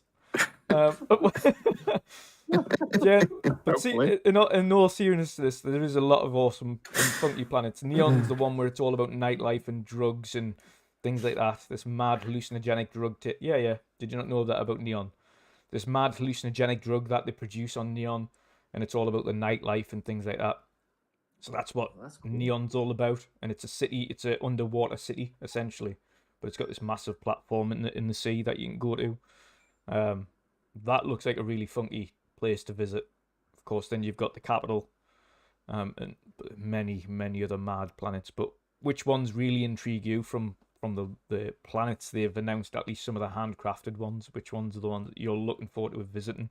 Of course, they've still got Earth. They've got Jemison, Mars, Gagarin, which is right next to a sun, Chaula, Olivas, Crete, which is like a really weird green mountainous planet, and Nera. Though they're kind of some of the main ones that they've got on there. But Earth's going to be interesting to see. Like a Yeah, desolate Earth's going to be an interesting one for me because I'm assuming because there's like a planet with like an arch in it, and that's on Earth in real life, that arch, and I'm wondering if it's supposed to be same location. Be interesting to see that though.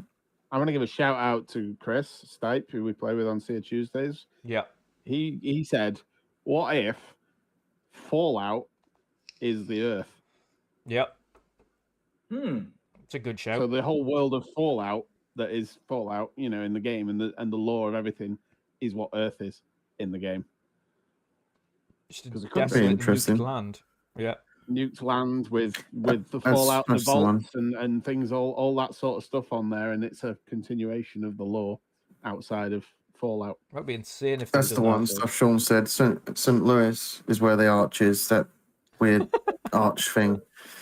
It'd be interesting if that is the location, and you can Yeah. go there. Yeah, but like for me, like I would like to live in a planet where basically there's practically nothing. I can just build a whole city, just get everybody in there. You know, that would be like for me. That's what I would do. I would find a place. Get everyone in Uranus. Everyone in Uranus, yes, that's what I would like. Just fit them all in. Shout out to Cerebral Paul in There's the room chat. for everyone in Uranus. Shout out Cerebral Paul in the chat. He said, "Question: Are all the planets wheelchair accessible?" Yes, they are, sir. Yeah, we're gonna I have to think retrofit there's a nice your big wheelchair ramp. though Listen with. to shit. There's a nice big ramp at the back of the ship. Yeah, Yes, that's a big ramp. you know. Yeah. I mean, You we're know- gonna have you know what I to was retrofit your wheelchair with giant off-road tires though. You know what I was talking about, Dutch, the other day on XBI, and this is something that I mentioned, and I said this will be cool if this could actually happen. Like if you can make a big, huge cargo ship, right, to take your cargo and all that stuff, right? Yeah. But inside that ship, you can have a hangar just in case pirates come, and you just leave the ship to your crew, grab your small ship, and go fight the pirates. That was something Like I was talking escape about, pods. kind of like Star Wars. You know how the what's it called? The little things that fly. The fighters, Yeah, the TIE fighters, right? That's what it's called. TIEs? TIE Hmm. fighters? TIE fighters, Yeah, they TIE come out. interceptors. Yeah, all Loads of that different stuff, they ones. come out, yeah. Bombers, Come up- yeah, all of them. Come out from a big cargo ship. I mean, if you can do that in Starfield, that'd be pretty awesome. Like you can put your ship in there and just take it off with you, your small ship. That would be awesome. Yeah, that would be do that would be that. super cool. One thing I'm really looking forward to though, because we've seen kind of glimpses of it, is like these huge space battles, and I'm wanting Yeah. to.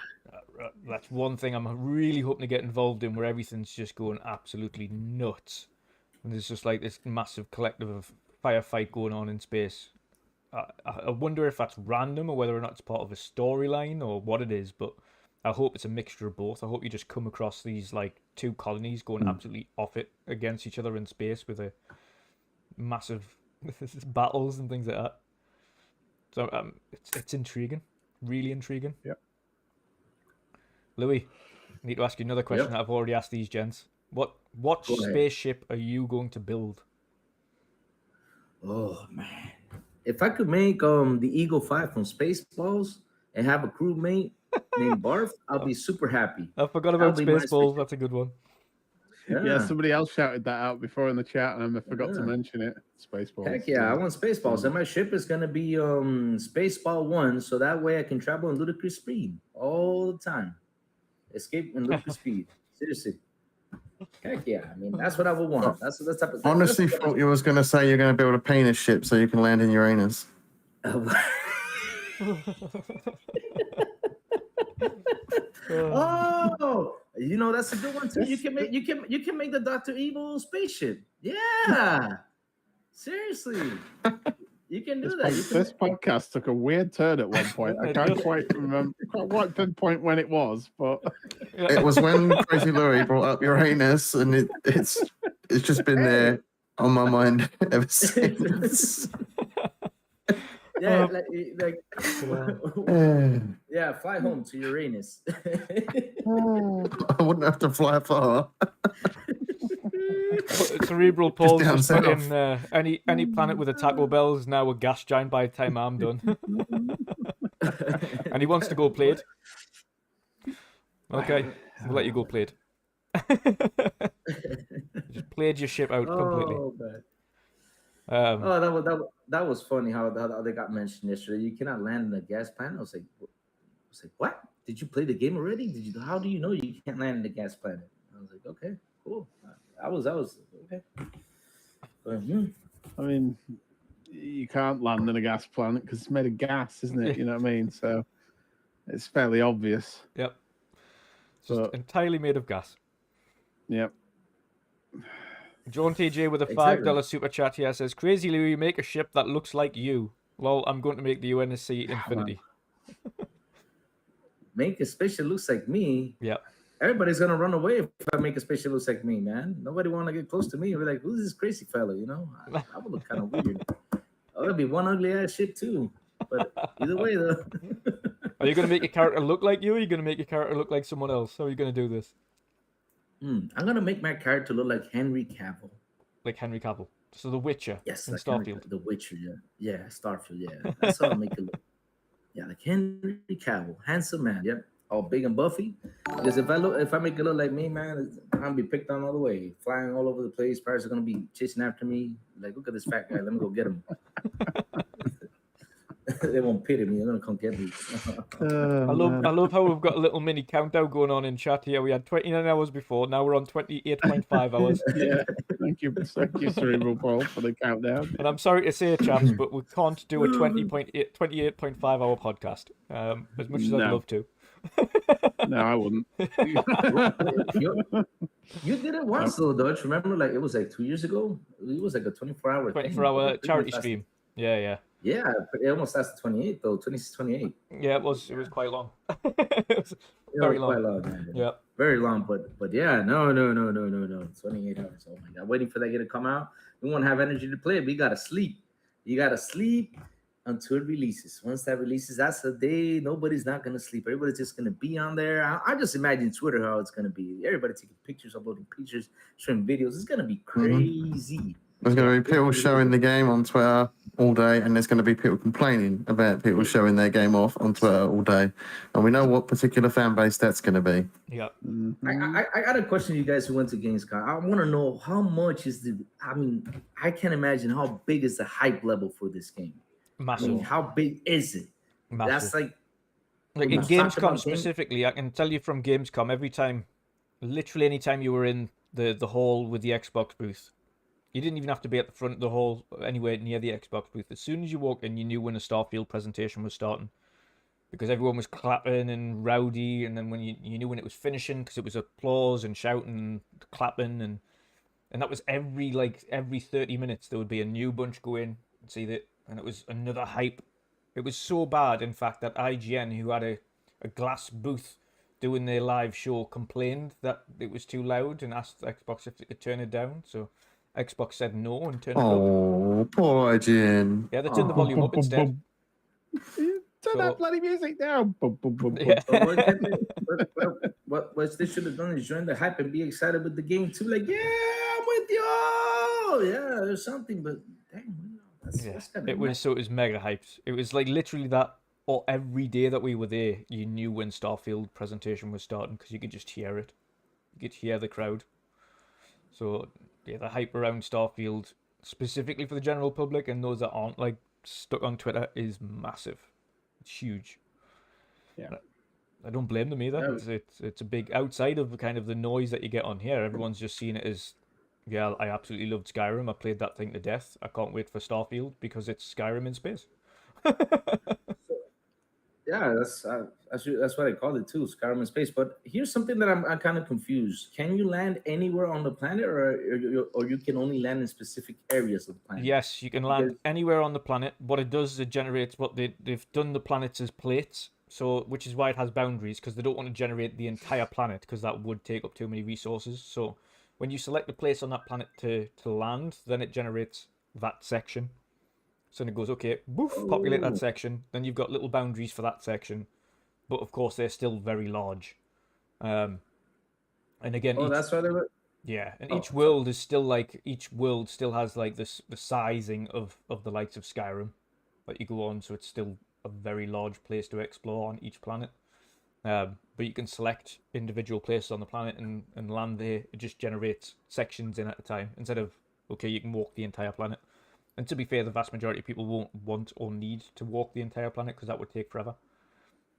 And even if you think about talking about No Man's Sky and going onto a planet, how long does it take you to traverse a small pit, like small section on No Man's Sky? It takes forever to get from point A to point B, like forever. Especially when you've just got a jetpack and things at the beginning. That's not what you want to be doing. It just takes away from the fun of the game and turns it into more of a just like a survival-esque game where you're just bobbing around for a while and nothing really happens in between. Um, Whereas this is a little bit more curated. So you've got 100 planets that are very curated. They've got a lot of handcrafted stuff in them, all the quests, the storylines, and things like that. And then you've got an additional 900 planets that are completely randomly generated that you can go and build and have fun on, that are just resource planets. So if you need a specific resource, and you can go, okay, that planet's got loads of uranium, so I'll just go over to that planet and mine some uranium. And then you can start building on it and build your own city on it if you find the planet beautiful. So essentially, what you're looking for, Louis, you said you just wanted a random planet that was empty that you can build a city on.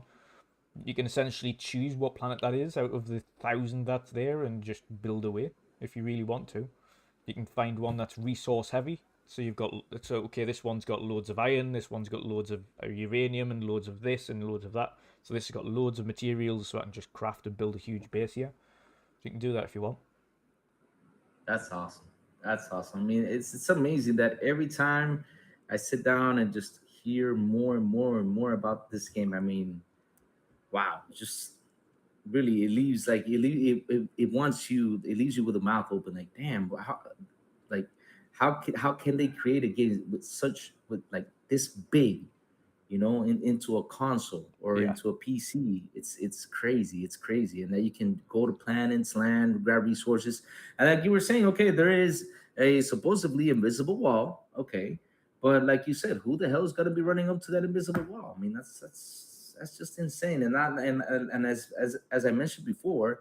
You don't want to be away from your ship that much because you're gonna get pirates landing close to you, and they're gonna just try to steal your ship. I can imagine, right? Or Yeah, there's no? going to be random events like that happening. Yeah. Yeah.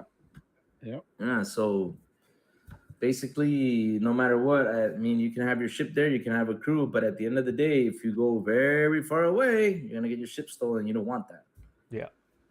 Yeah, it's mad. It's mad. And again, everything's just hyper detailed. There's loads of perks and things as well. I mean, let's have a look at the chat here. See, everyone's just super hyped. Everyone's waiting for the embargo to lift so they can see all the different reviews and loads of gameplay footage and stuff. And of course, that's 5 p.m. Pacific. Tomorrow that the embargo lifts. That's quite late actually. What is 5 p.m. Pacific? It's going to be very interesting to see the entire discourse when the reviews drop, whether they're good or bad. I think There's going to be a meltdown on social media. yeah. It's there's already been a meltdown on social media. It's been occurring since Oh last yeah, month. but it's going to be worse. It's good gonna be to worse see. tomorrow. It is. It's good to see. There's a few standing out from the blue side that are actually just going like some of these guys are being ridiculous now, like absolutely ridiculous. Of course, we know.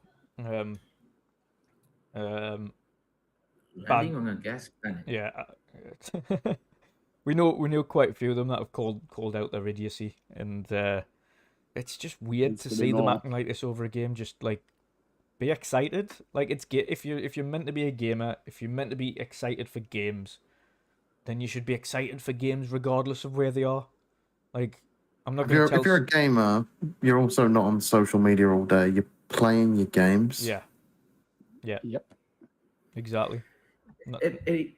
Here's the funny part, though. I mean, they all bringing in. They can say all they want negative about it, but look how many celebrities are wanting to play this game. I mean, you got even Adam Savage building a ship. Mhm. It's insane. I mean, I Yep. was like, that's Post amazing. Malone was asked, "Is he going to play Starfield?" And his response was, "Fuck yeah, I'm going to play I'm Starfield." going to play the shit Yeah. out of that. I'm on tour, but I've got a PC Yeah. that I've brought with us specifically for this. He's crazy. He is. You know, he spent $2 million, like two million and something, on a bloody Magic the Gathering card. Yeah. How much? To what? 2 million on one Magic the Gathering card. Okay, It was to do with like a Lord of the Rings promotion thing that they did a crossover with. And there's like only one ring printed, and he bought that for 2 million. Bloody crazy. I don't see why though. He loves that game. Wait, is that a Transformer ship? Oh Yeah. my god! Oh man! So You can literally build What? anything. That's the funny thing about it. That's why we're saying we're going to be building these mad contraptions from So- different places. So I'm going to be building the oh for fuck's sake, why my mind's went blank again. oh man! Event Event Horizon. I'm going to Horizon. build Event Horizon. Event Thank God Horizon, for that. You can build Unicron from Transformers, man. That big planet. Oh Yeah. man, Unicron, hell yeah! And the main from Spaceballs 1, you know, to take it to the air sucked out. Yeah. Yep. Oh man, now I'm more hyped, man. It's gonna be crazy, Yeah. man. And of Oh. course, there's a cowboy town here that Jen's going to be living in permanently. Yep. Yep. That's where I'm going to stay in the game for a very long time. Oh dear me. I would agree with Jen there too, man. I would live in a cowboy town all the time because literally, like law there, you become the sheriff and shoot everything up. Heck yeah, I'm with you there. Western is all the way. Heck yeah. I mean, Oh, I'm also God. excited to see really how in depth Vasco gets as a side partner and what you can do with him, how you can customize Vasco.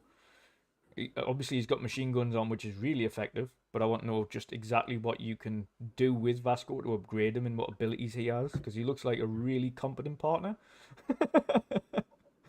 Of course, he's made of metal, so he can't really die. You can always repair him. I never thought about that. And looking at the video now, like you're posting it here because people are saying I did not watch the direct. I remember watching it. I just probably forgot a bunch of stuff because literally I'm not thinking about this game. I'm just waiting for the days to go by faster, so that way it gets here sooner. Because if I sit down and think about it, that means it's more longer for me to wait for it. But yeah, I never thought about like what cool stuff you can do with your robot, with your ally that like shoot and stuff like that. I mean, that's pretty cool that you can have machine guns. You probably have missiles, stuff like that. That's interesting. Never thought about that. Or make your own RoboCop. Yep. Yeah. I'm really hoping that I can make my character look as close to a Mandalorian as I possibly can. Yeah. Oh yeah. Yeah. I'll be able to with mods, no doubt. But I'm hoping there's like in-game on my vanilla playthrough at least an armor that resembles Mandalorians. That would be good. And of course, in chat there, Rain has said Transformers and Gundam. It's going to be funny to see, especially the Japanese fans, building all these mad Gundam-esque ships. Oh, they're going to be people that like making Megazords from Power Rangers and all that. It's going to be brilliant. You know what it is good? It's going to be, I want to know how big your spaceport is, because of course you can steal ships. You can go out into space, you can steal ships, hijack them and claim them as your own and then take them back.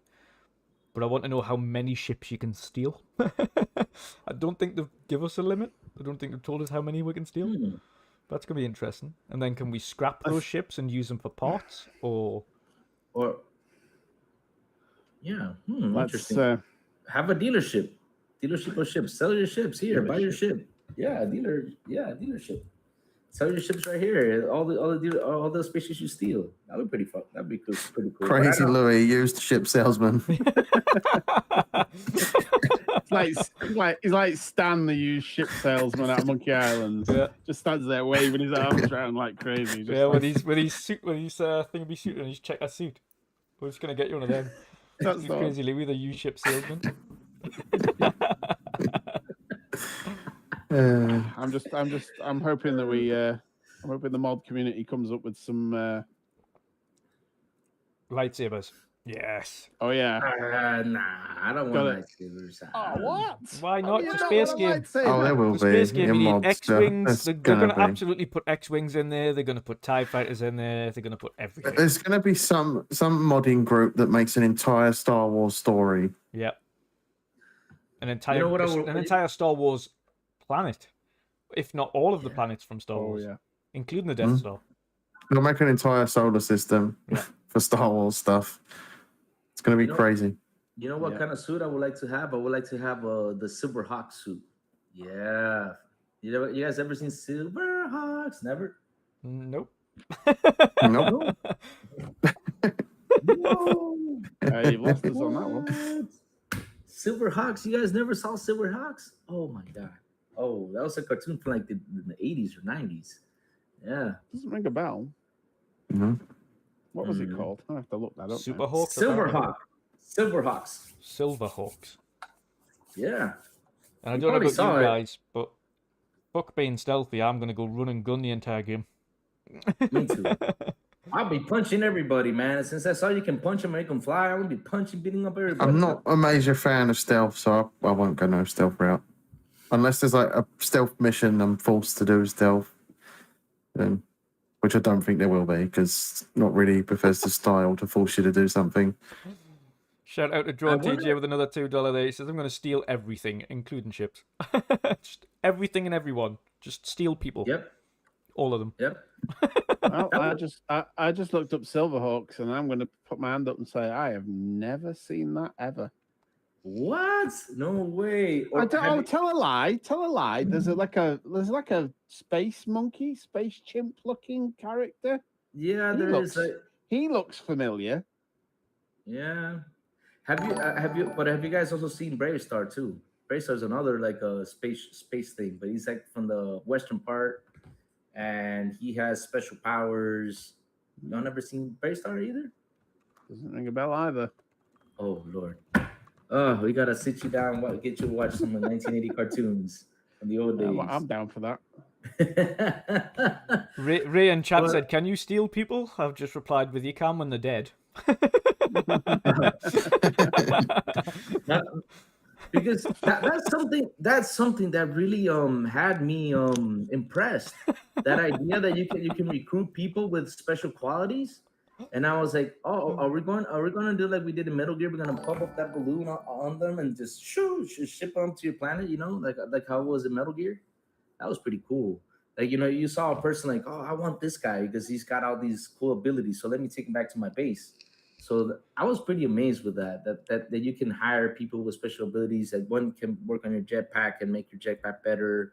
One can make your spaceship, travel. You actually have to do it through LinkedIn. Through LinkedIn. Yeah. You have to get the app on your phone and hire people through LinkedIn. Literally, yeah, you've literally got to go through the whole hiring process and do the recruiting and Sit down in the interview for them, interview them. and make them wait 2 weeks Wait for until a they CV, you yeah. finally respond to them. Oh, you're just not what we're looking for. tell them they're overqualified.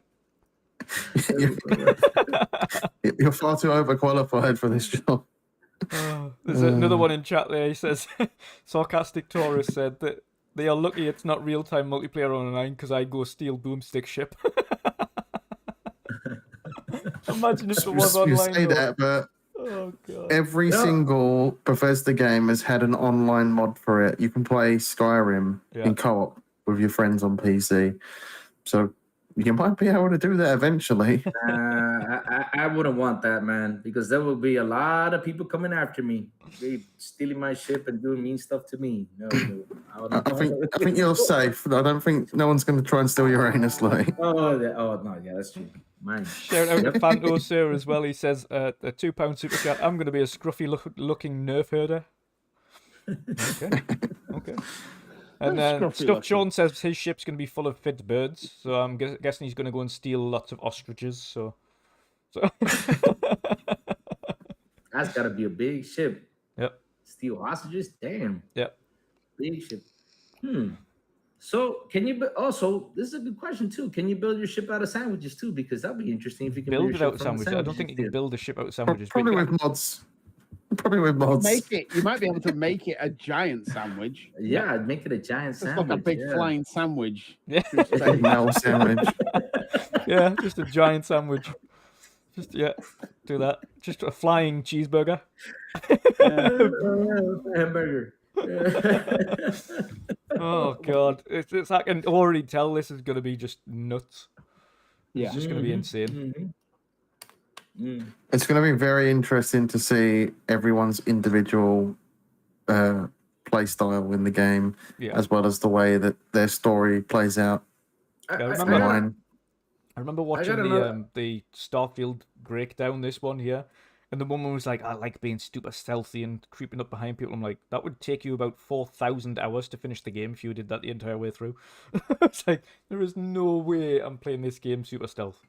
Not a chance. You usually start stealthy because you haven't got very good stats. Yeah. So you start stealthy, sneaking your way around. As soon as you get your first decent shotgun, you're like, it's party time. Let's have this. Start running around, shooting everyone in the back with a shotgun. You're like, yeah. Yeah. So stealth is where you start, but by the end of it, it'll just be run and gun. Yeah. So here's a special question, because if you guys did not notice on the video, there was like all of a sudden like he moved his hand. There was like a power thing. Like Yes. guys got elevated. Is he gonna have like a special ability or something? That's Because because here's that's to do with the relics. So Yeah, I was gonna the say that. story of the game, Louis. If you hadn't already known about it, is you're part of a mining company at the start, the very start. You're part of a mining company. You go down into the caves. You're doing your day-to-day job. They notice an anomaly in the cave, and then you come across this relic, and then you black out. You wake up. You create your character, and you go and meet the Constellation team. The Constellation team already have a part of the relic that they'd found many years before. You put them together, and then something happens, and then your job as part of Constellation is to go and find the relics and discover what is happening with it. So we think the powers or abilities that we saw demonstrated in that tiny little clip has got something to do with the relics that you find. So I chose correctly by making Henry Cavill in the game, so I can make my own Superman. Yeah. Yeah, or Witcher. Witcher, yeah. Or you could just be a Dragonborn.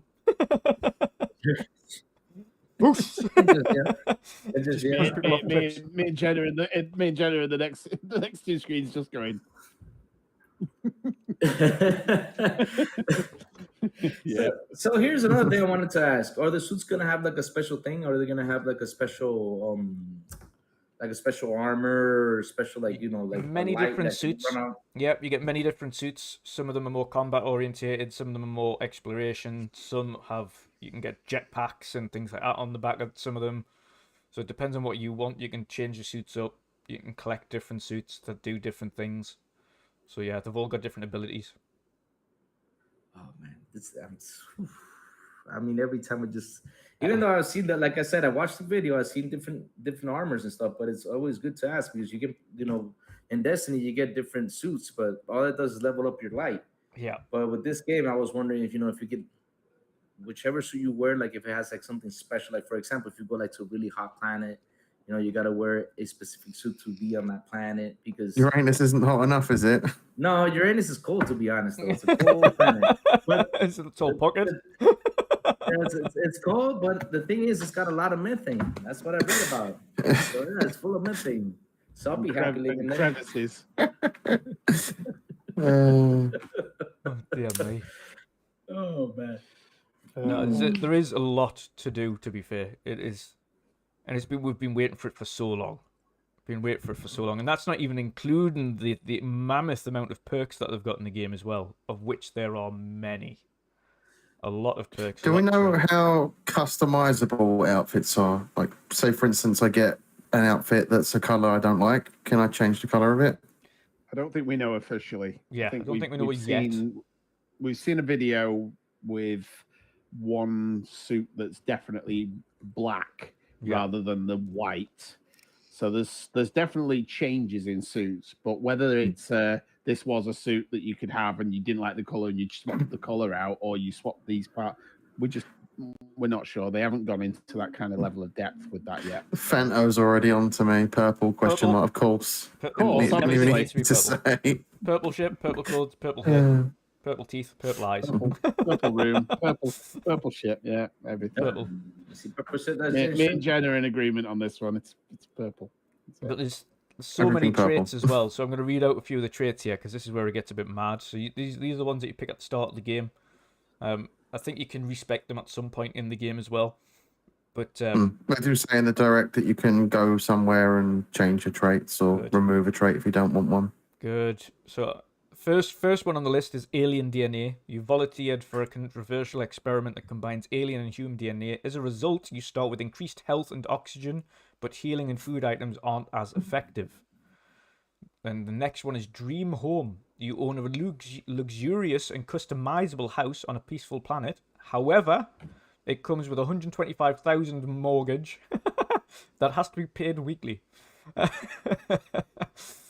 Empath. You are deeply connected to the feelings of others. Performing actions your companion likes will result in a temporary increase in combat effectiveness. Performing actions they don't like will have the precise opposite effect. Extrovert. You are a people person. Exerting yourself uses less oxygen when adventuring with human companions, but more when adventuring alone. Freestar Collective Settler. You gain access to special Freestar Collective dialogue options and special rewards from some missions given by the faction. But crime bounty towards other factions is greatly increased. Hero Worshipped. We know what that one is because that one's from Blinking the traditional Oblivion. ones. You earn the attention of an annoying, adoring fan who will show up randomly and jabber at you incessantly. On the plus side, he'll join That is your one ship's I'm crew not and give you the picking. goods. Introvert, you Is it- really need your time alone. Exerting yourself uses less oxygen when adventuring alone, but when adventuring with other human beings, but more when adventuring with other human beings. Kid stuff. Your parents are alive and well.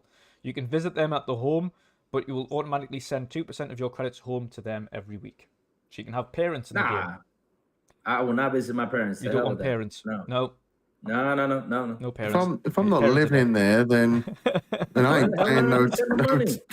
no 2% of my money to them. Neon Street Rat. You grew up on the mean streets of Neon. You gain access to special dialogue options and better rewards from some missions on Neon. Crime bounty by other factions is greatly increased. Next one is Raised Enlightened. You grew up as a member of the Enlightened. That one is, I think, is like a religious faction. You gain access to a special chest full of items in the House of Enlightenment in New Atlantis, but lose access to the Sanctum Universum chest. Raised Universal. You grew up as a member of the Sanctum Universum. You gain access to the special chest full of items in the Sanctum Universum in New Atlantis, but lose access to the House of Enlightenment chest. Serpent's Embrace. You grew up worshipping the Great Serpent. Grav Jumping provides a temporary boost to health and oxygen, but health and oxygen are lowered if you don't continue jumping regularly. It's like an addiction. Spaced. Your body has become acclimatized to space. Health and oxygen are increased when in space, but decreased when you're on the surface. Taskmaster.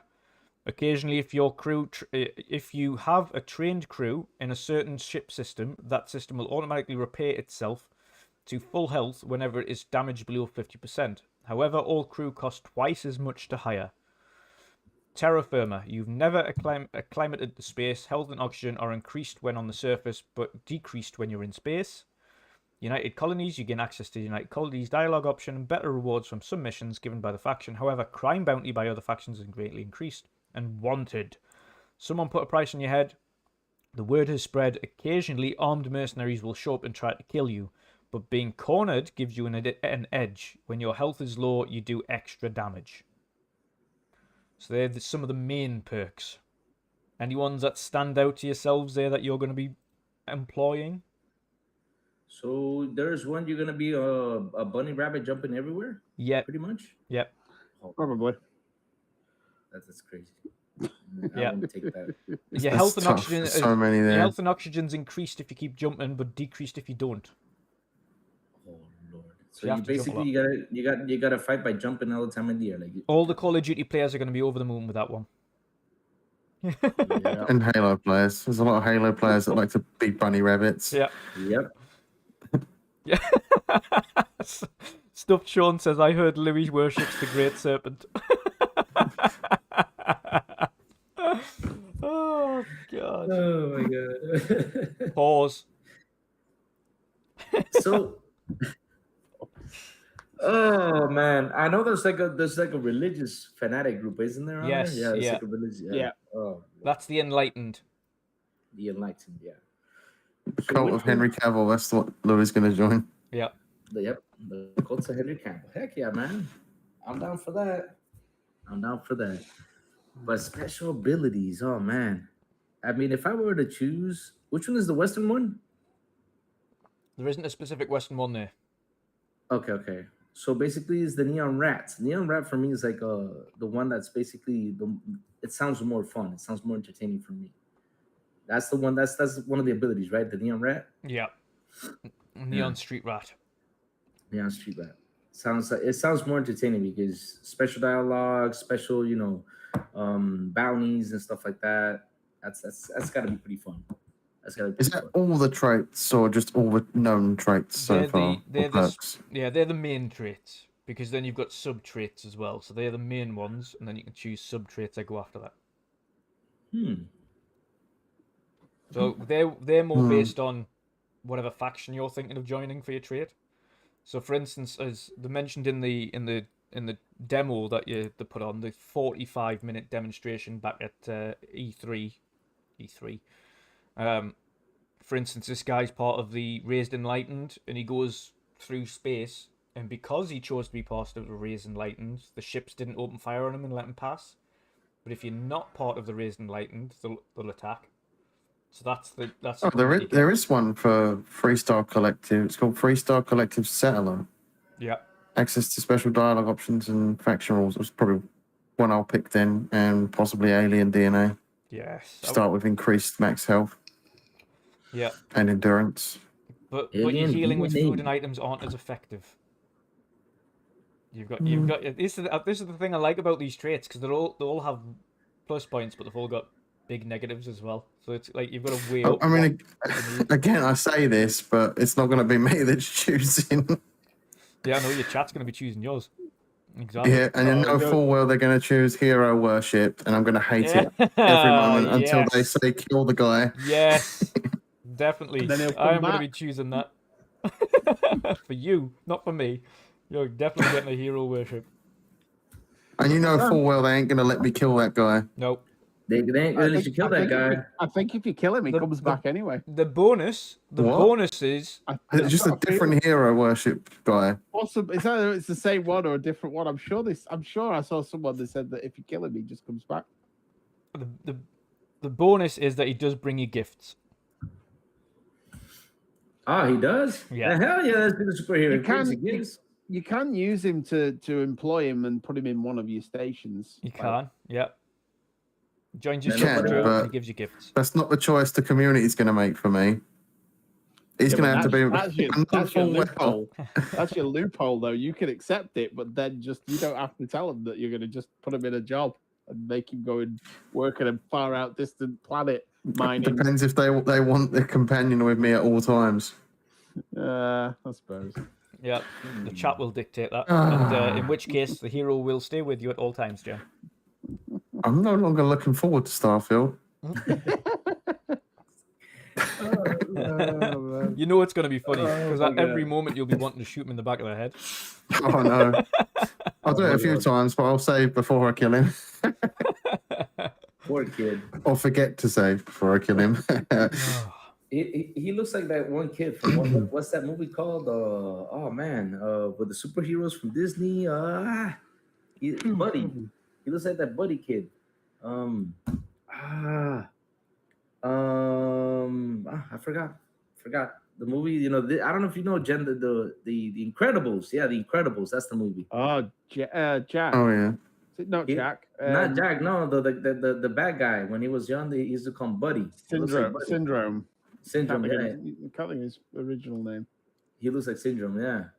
I think Exactly like Syndrome. I think the traits I'm going to go for initially might be Alien DNA and Wanted.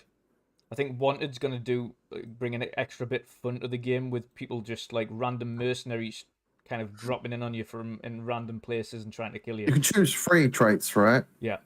Yeah, I think so. I don't know what I the think I'm server gonna is I'm gonna go choose- for yet, but them two I think are the ones I'm gonna go for. I think I'm going to choose 3-star collective settler, alien DNA. No, the last one's tough, man. So I went for Wanted Also, because I think having like random mercenaries just drop in on you and just cause an absolute havoc, that would be fun. Bringing you free stuff. Yeah, exactly. Free loot when you kill them. But do they get increasingly more difficult the more it happens? It doesn't This say, isn't- but this it does isn't say tasty when your game. health is low, you do more damage. That's You the become perk. the Hulk. Yeah, you might get jumped every now and again, but when you're in a fight and your health goes low, you actually do more damage. So I think that's worth the trade-off. That's a fun trade-off because you get into firefights a lot. Yeah, It's I'm tough. with you on that Yeah, one. tough. I was going to pick Wanted. And the alien DNA one sounds interesting, so I was going to have a look at that. So you can basically, you can like pick 3 different traits or just one. 3. So you can pick 3, but some of them cancel the other out. So if there's one that's similar, it's like the opposite to the one you've got. You can't Okay. pick both of them. You've got to pick one or the other. Yeah. Okay.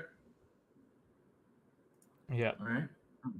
So it's gonna be fun. It's gonna be fun trying to pick these when you start the game, and I'm gonna be spending so long. I mean, my stream, at least an hour of that stream is gonna be doing the character creator.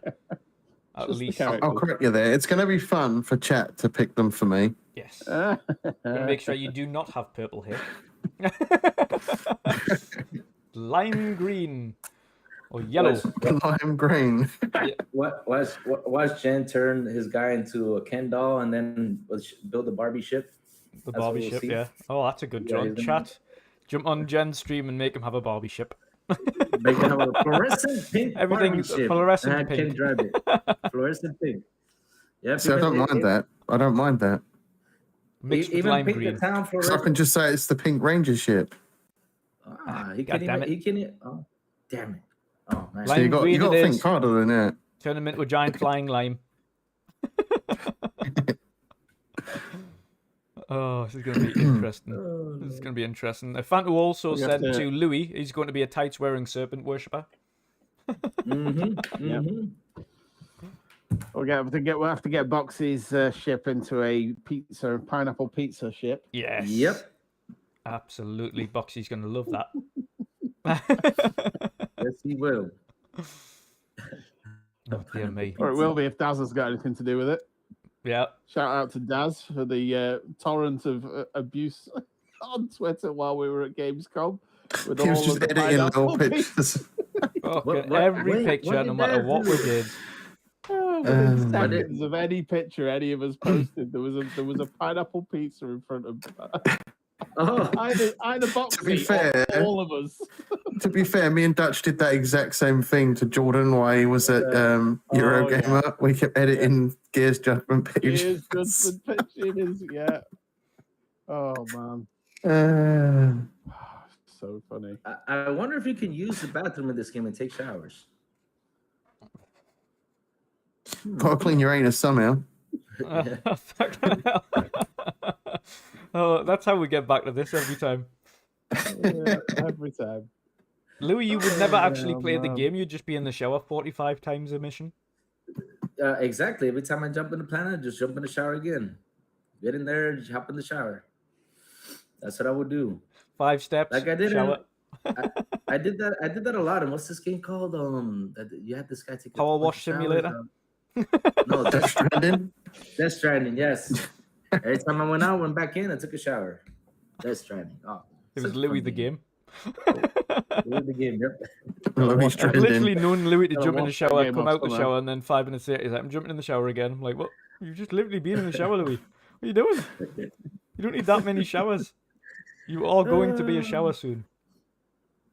Oh man. You know what's gonna be interesting with these modders, and I hope they do it. They gotta create a predator planet. You know, the predator planet, they gotta create it. They gotta create the xenomorph planet. Yes. And And you guys xenomorphs. asked for Star Wars. They need to put man, xenomorphs in there as well. Yep, they gotta put all that stuff in there. They gotta put all that stuff in there. Oh, that's another good Seriously. ship as well, though. That's another good ship. The one from Prometheus, the actual alien ship from Prometheus and the original Oh Alien. yeah. I don't Yeah, know how yeah, you create totally. that because it's like a weird like boomerang kind of shape. Mm-hmm. Mm-hmm. And also Apparently, the there's loads of Easter eggs in this game, so it'll be interesting which sci-fi movies they've planted Easter eggs in for that are in reference of Well, something or other in those movies. the watch that comes with it Yeah. has got on the leaked images had a smoke me a kipper, which is a red dwarf Really? thing on yeah. So, and that's actually on. Apparently, when you start it up, it says a different thing not each time. There's probably only what I don't know. Handful, yeah. Let's be generous and say let's say there's 10. But Sean, they're famous it's gonna- lines from different sci-fi things, and one of them is a red dwarf reference. So, what did Sean say? he's going to name his character Ronnie Pickering. You'll only understand that if you're from the UK. Yeah. Raina Stormcall as well says there's a scene in Starfield Direct where you see a whole area with alien eggs. I want to be Ripley. I love Sigourney Weaver. Yeah, there needs to be an alien tie-in somewhere, and if there isn't, modders will be on that sharpish. That'd be awesome. You can create Sigourney Weaver in land. Oh, was it LB42? Is it LB42? I forgot the name of the planet. And on that planet, man. Oh, Yeah.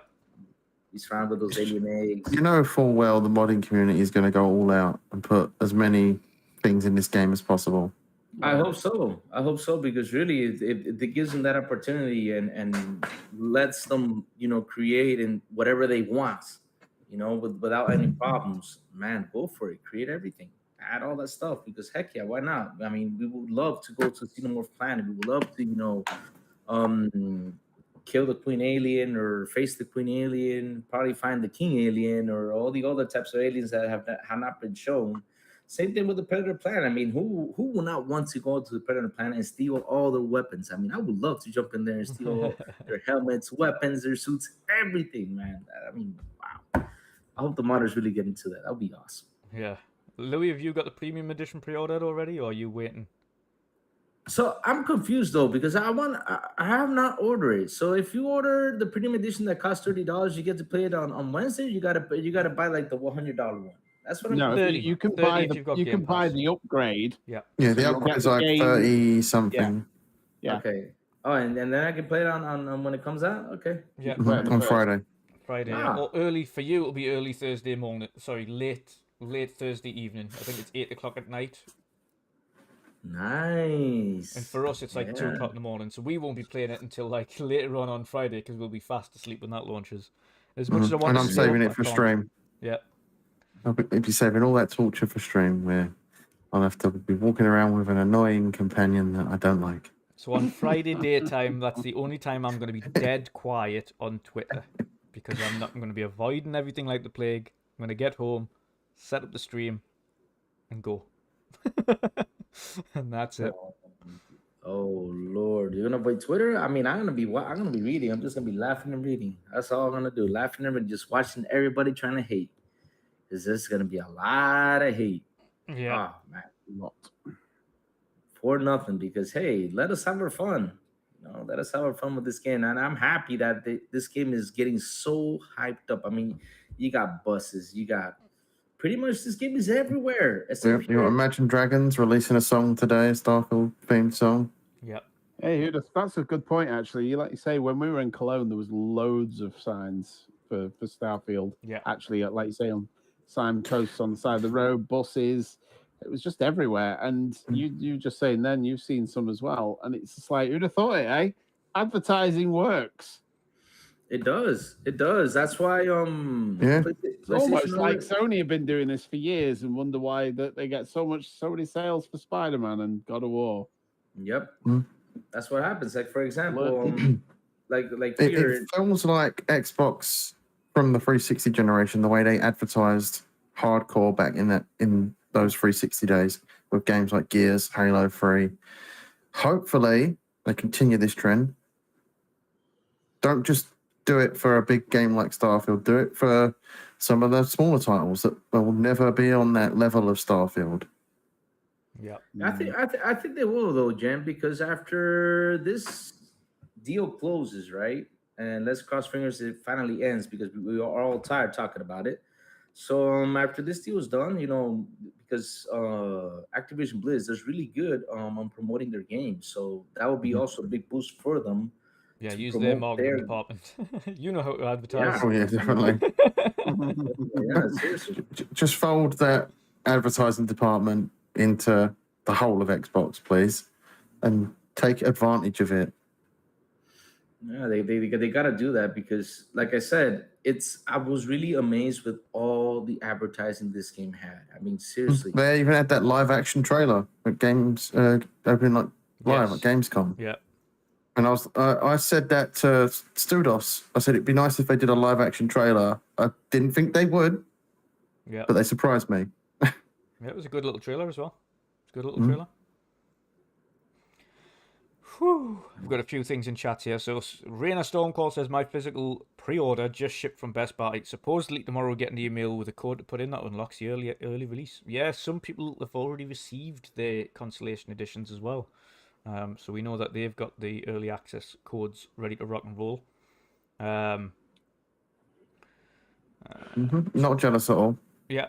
Nope. Yeah. Stuff Sean said No, he's he's going to like name his character Ronnie Pickering. I think we've covered that one already. Yep. And Cerebral Paul says, I'm going to be too busy playing Starfield to deal with the Twitter trolls tomorrow night and Friday, but we'll be making quickfire posts, I'm sure. Yeah, we'll probably be making posts, but I'll not be skimming Twitter at all. Oh, everyone's going to have a broken screenshot button, share button, Yeah. Yeah, that's with what we all the probably do. screenshots they're taking of this game. One thing I'm going to do, and again, because I know not a lot of people are waiting until the full release, they're not getting the premium edition to play it early. I know there's going to be a lot of FOMO as well when they see people doing it and they're wanting to get the edition early. But I'm going to, if I do post any screenshots, I'm going to be marking it as sensitive, so you have to click on it, have a look at it, so that people can choose to scroll past and not see anything from the game. That's if I do post screenshots. Again, I'll be streaming, so it might not be immediate anyway. Might be later on. So, yeah, super hyped. Guys, I think we're going to wrap it up here, but before I do, I want to know the hype levels. Hype levels before launch. It's only one more day away. One more day. Jen, where you sitting? What's your hype level? In the words of Vegeta from Dragon Ball Z, it's over 9,000. Yeah. Yeah, super hyped. Yeah. Absolutely, absolutely. Louis, where's your hype level? Yes, sir. My hype level, well, it's in a 1 to be honest, because I want to be hyped when the game comes out. So that way, I forget about it until I hit Thursday. I'm at a 1, guys. Sorry, I'm not trying to be a negative Nancy, but I'm at a 1. Liar. Because if I start hype, I know. Be truthful. Come on. It's in a 10, guys. It's in a 10. But I've been keeping busy. I mean, look, I already got my automatic mop ready so I could keep on cleaning before the shows today. Oh my God, I have water. Is that on for it. Uranus? Lord. That's for cleaning the house. Yes, not for my anus. But yes, I've been busy cleaning, remodeling and stuff like that. But man, yes, I'm super hyped. I mean, I just can't wait for this game to launch. I just can't wait to see how everything is gonna blow up on everybody's face, and they're like, "Wow, look at this game! This is amazing. We did not think this was gonna be this amazing." Which, you guys went over there at the Gamescom. You guys even saw Forza, which I can imagine you guys were pretty amazed with how Forza looks. I mean, I was worried with Forza. And you saw me on Twitter talking about it. I was a bit worried about it. Yeah. Because once you see those games, like they start talking like, "Oh, we're not gonna put this on launch, or we're not gonna have this on launch." For me, like once you launch the game, it could have it could start with issues, like let's say crash or have a problem because everything is coded in. Gaming developing is a hard thing to do. Yeah. But that's what has me worried with the game. I know the game is gonna come out looking awesome, but I was worried for it. But you guys saw it, and for what it looks like, I mean, even Erwin was wow with his mouth open. You guys were amazed. Yeah.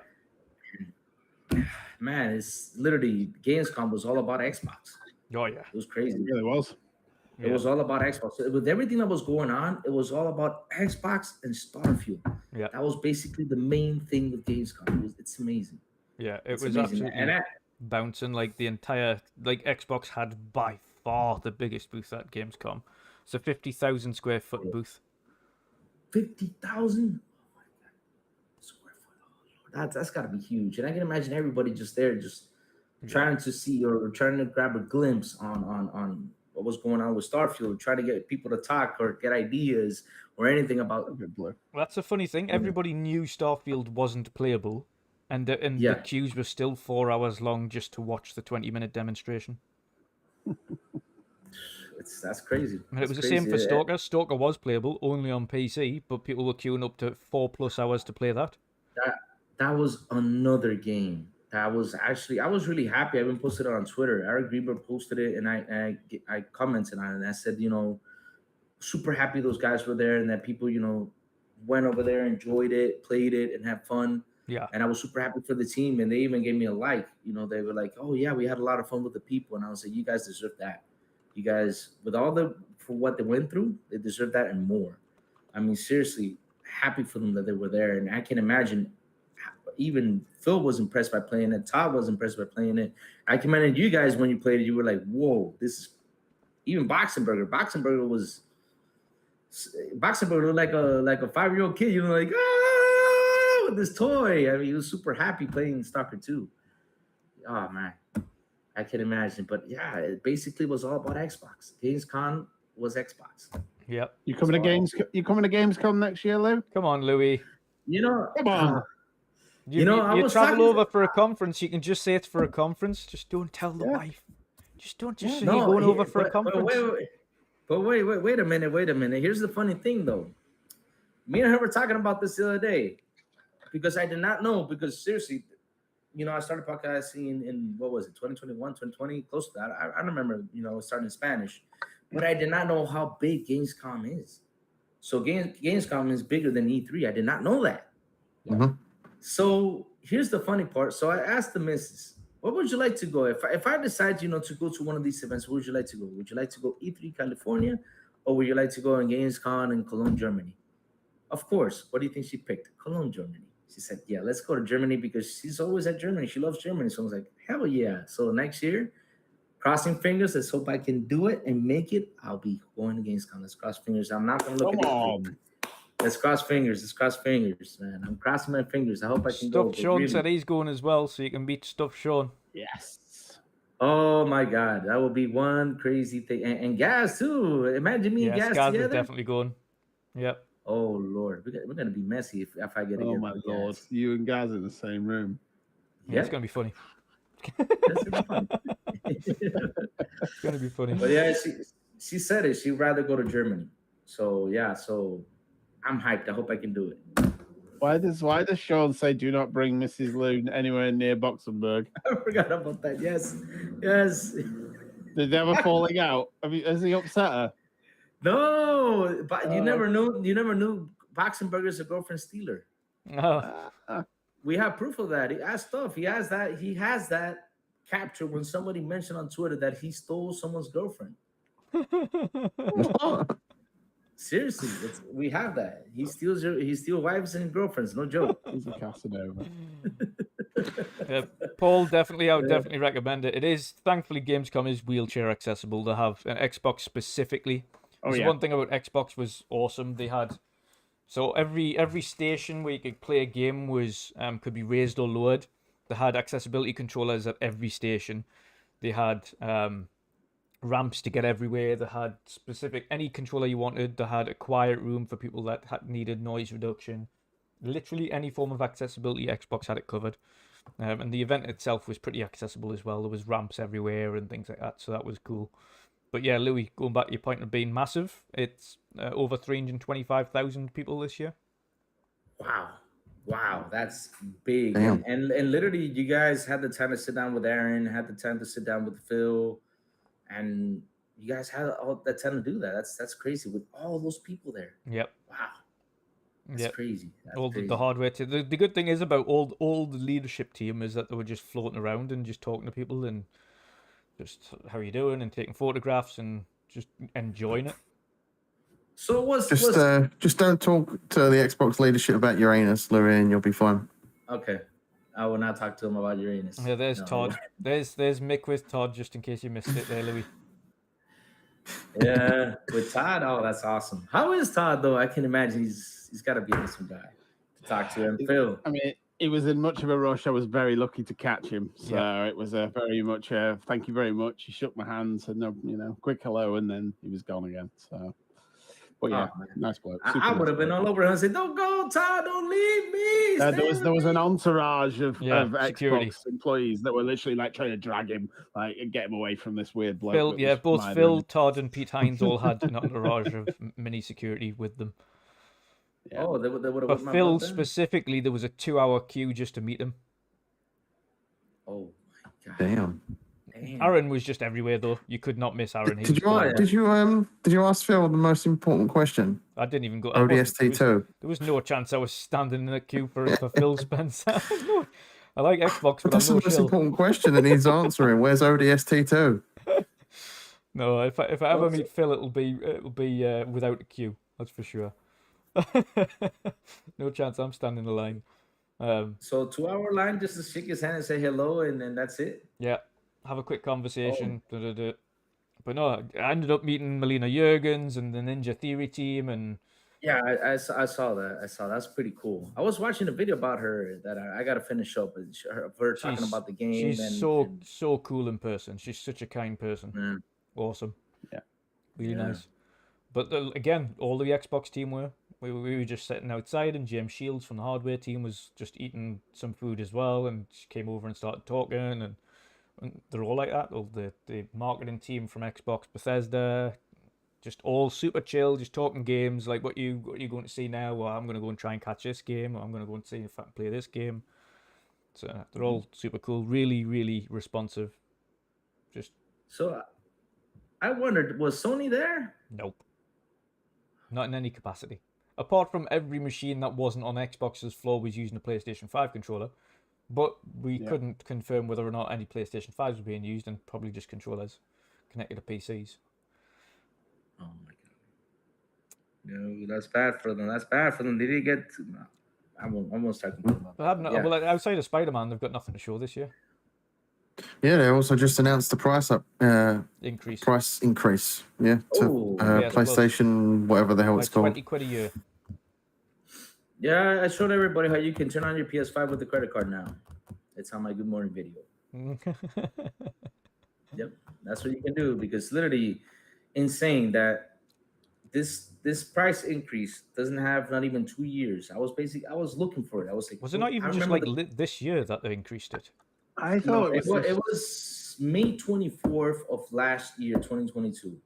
It started like basically in Japan, but then they started increasing everywhere else. But either way, though, it's like it's almost been like a year since they increased those prices. Yeah. And that was something I was telling the guys, that even though for the essential it's a $30 increase at the end of the day, for the basic one, right? That's the essential, right? $30 increase. For the extra is $75 increase, because first it was $40, now it's $75, and for the premium is now $100 increase. So literally in less than 2 years they increased that much. And I wouldn't be surprised if they're doing it because very shortly they're probably going to go day and date with their games because they have no choice. That's how they're going to have to compete. Yep. Good. Yep. If that's the case, then I'll be happy to pay that. But if it doesn't, then I'll not be. Because at the minute we've still got cloud saves hidden behind a paywall, which is obscene. But the question is, Dutch. Sorry, is that right? And stuff Sean says there that the top tier has gone up 40. Yeah, that's correct. Yeah, it's 40. So, wow, it's 40 because the thing is, remember it increased 60 at first, right? It was 120. Yeah. So now they increased it 40 more, so it's 100. So literally in less than 2 years, they increased $100 on that service. Literally, but if people are probably gonna say no, this is a new service and this and that, but either way, even though it's a new service, but increase a $40 increase, that's Massive. I feel like they've just introduced the Massive. service though, like the revamped Surface. Like they've just brought in Extra, Essential, and Premium, and now it's increasing. I feel like it was only yesterday they introduced the new service. It's like you said, it's like a year, if not less than that. A year and 4 months, pretty much. Year and 4 months. Started May 24, and I was like, that's a year close to 4 months because this is gonna start in September. It's too soon for a price increase, that, especially after just introducing it. Especially them, since they're trying to get the what's it called? They're trying to increase those numbers. I mean, their plus subscriptions. What was it? Was it low this time? It got low again. Yeah, they started falling. Yeah. Yeah, because literally year after year, like people don't pay the plus as much. You know, it decreases year after year. So if you're trying to get your users to jump into plus, yeah, I mean that increase is just gonna be like whoa, because at the end of the day, $80 is $80. Yeah. Even though people might say, "Oh, $30 increase is nothing," or $20 increase is nothing. Hey, $20 is $20. I mean, yeah, it's a big jump. Yeah. It's a big jump. It's a big jump. I remember everyone was complaining when Xbox raised theirs by £1. I was like, that's 12 quid a year. That's not bad. That's not bad. And everybody jumped into it like, oh my god, price increase. We're going to hell. But now Sony does it. Everybody's like, oh, it's okay. Let's see what they announce. If it's if it's to make way for day and date, then okay. I'm okay with that too. If I can't see why it's justified. Then why the heck should I feel like it will be, but it won't be for Spider-Man. You won't get that day and date. Yeah. No, they'll want to eke out as much money as they can out of that before they even think about that. It might come to PlayStation Plus, whatever, a little bit earlier than expected. Yeah. Maybe a few months later, but not day and date. Yeah. That's crazy. Price increase, and they're smart, because I love how these companies do this, right? Especially since right now everybody's been talking on Starfield, right? Everybody's hyped about Starfield, talking about Starfield, and you see like Xbox suddenly takes away the dollar, which okay, it's cool, I understand that, right? But for me, I just would have kept it until after like a month or two later after Starfield release, that would get more people to your service and try it out. Yeah. But that's just me. But they took it out. Okay. And then you have PlayStation like all of a sudden like boom, bang, bang, boom. Let's price increase right now since this game is coming out soon. So that way nobody, since they're hyped about this, they won't look at us. And yeah. But dang. That's just insane. And how the fanboys just accept it. I mean, I would have been out there be like, oh no, that's crazy. I mean, I'm one of them saying if they don't give me something for me to pay for that premium, I'm paying for that. I'm not going to pay for that service. The two focused it also feels like they tried to quietly announce this while all this Starfield hype is in full force, and they were hoping it'd go quietly under the radar and people wouldn't pay much attention to it because Starfield's distracting everyone right now. Yeah, they just sent out a little email to people. That was it. Yep. Oh, we're gonna have a price increase. What are you gonna give us? Oh, we will announce it later. But what? We will announce it later. But what? Damn it! Say what? At least. Speaking of Starfield, we can all switch on our Xboxes and switch over to the dynamic background that had just been released. Oh, they've just got a new one, have they? Yeah, Tom Warren tweeted it out. Microsoft has released a new Starfield dynamic background for all Xbox Series S and X users. Nice. That's what I'm going to be doing momentarily. Hopefully it's better than the one that came with the controller, because it was all right. The controller one was terrible. Yeah, it's just the cover art, really. It's just the cover art. Okay, yeah, it is.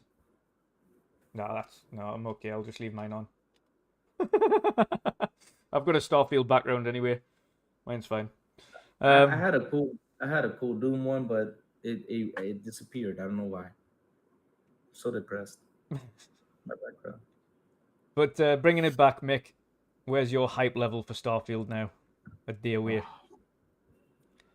Like I said, mate, I've got everything. I've got the controller, the headset, the watch, everything. I'm just need the damn game. If you're going to be streaming, you'd be wearing all of it and just hold everything up into the camera. Yeah. watch that controller headset on. Look. Oh my God, guys! Can I just read this real quick? Yeah. Danny Pena just posted this for the first time in 18 years. We just recorded the longest game review ever in the history of Gamertag Radio, over 2 hours long. He's talking about Starfield. Whoa. That's a 2 hour long video.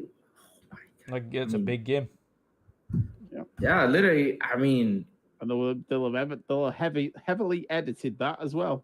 Yep. How the hell does anyone review a game like this? that's a good question. There's a lot of time put in. can't. I've seen some people's playtime for this game already is in like the 130 plus hours mark. I've seen a lot of people's playtime for reviews that are like, review coming soon, 137.5 hours. I'm like, holy shit, people have put time into this, and I know they have. I know Gaz has put a lot of time in. I know Colt's put a lot of time in. I know what's his face, Jeremy Penter, ACG. He's put a. Wait, I didn't know Gaz got a code. He didn't. They didn't. Gaz Oh, I is thought you game said sharing Gaz. with Colt. Oh. So Gaz is inadvertently Wow. inadvertently under NDA because Colt's under NDA. That's So Well, he is a lucky bastard. isn't he? I tell you what, though, he almost missed his flight because of it, though. Yeah, he did. Yeah, on the way out, he couldn't put the game down. He was messaging us at like 5 o'clock in the mornings. Guys, I can't stop playing. I'm like, well, when's your flight? He's like, tonight. But Oh, that's crazy. That's crazy. That's dodgy. But just reading that's impressive. That's impressive. Yeah. 2 hour long review. It's like what Jen says. How can you review a game like this? it has to be It's extensive hard. though, because there's just too many systems and too many things in the game to not be relatively long. Like Angry Joe's reviews are usually at least an hour long anyway, so I can imagine when he eventually gets done with his, which will be a while because I don't think he gets a code, then it'll that'll be hour and a half long, maybe longer. There's reasons why Angry Joe doesn't get codes though from. Oh yeah, from of course, because he's people. extremely And I clever. won't go in. It's not just that; it's the way he's critical. Yeah. He swears a lot. It comes across unprofessional. So there's a reason why he doesn't get codes from big professional studios. Oh, yeah. like Bethesda, Yeah, because they don't like all that brash language. They don't mind the criticism. They like the criticism. It's the way you criticize people that's important. yeah, completely agree.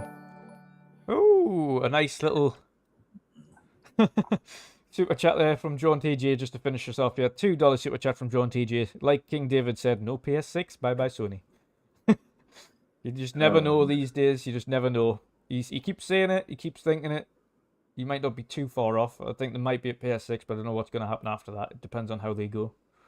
But if there's a PS6, it's going to be far more expensive than Yeah. the last PlayStation.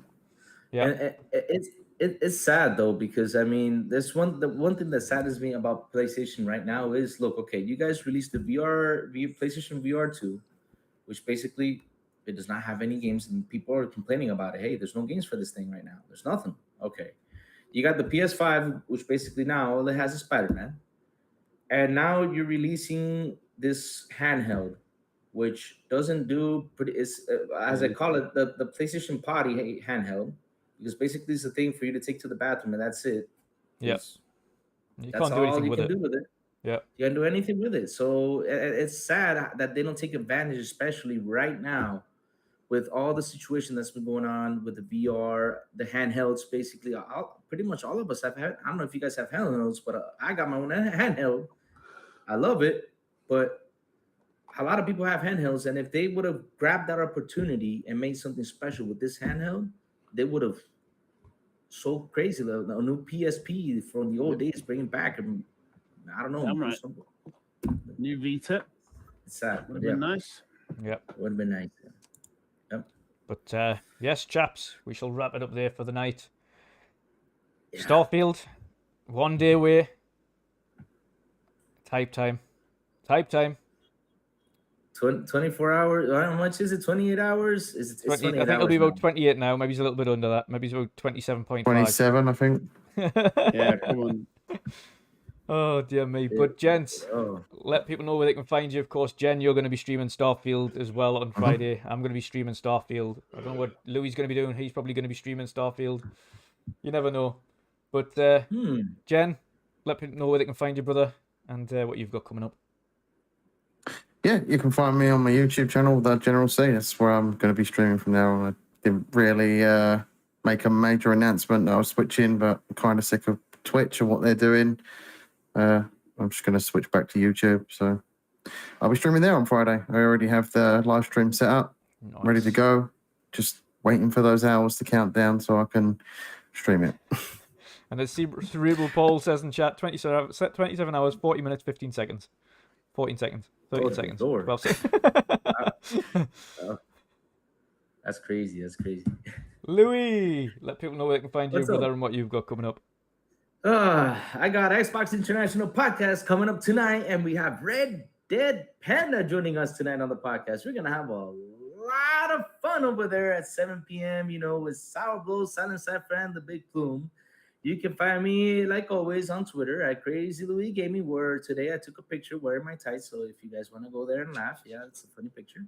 And I say good morning and do all sorts of stuff. And on Mondays with Mr. Boomstick over there at the Double Barrel Gaming YouTube channel, Xbox Lunch Break Special with Fuzzy Belvedere, Mr. Web Dave, and Mr. Boomstick, and sometimes Crispy Mom.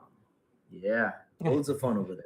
Nice, nice, nice. Last but not least, Mick, let people know where they can find you, brother. I'm pretty much just on Twitter at the moment. That's about all I'm doing. Still in the middle of trying to, like I said, moved in now. Whole place is pretty much sorted apart from a couple of things.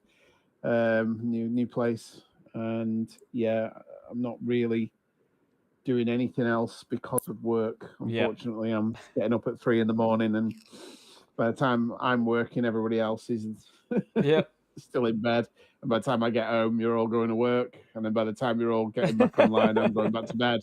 So unfortunately, times are not, time scheduling for this sort of stuff is literally dependent on me being on holiday like I am at the moment. So as soon as hopefully I get that sorted in the next couple of weeks, I'll be back, and I hopefully will be doing more streaming, and hopefully get See Tuesdays back up and running again and all that kind of stuff. But at the moment, it's just depending on work and trying to sort it out with them. So because I've had to move, I have a 3-hour commute there and back now. Yeah, which is not great. Not the best.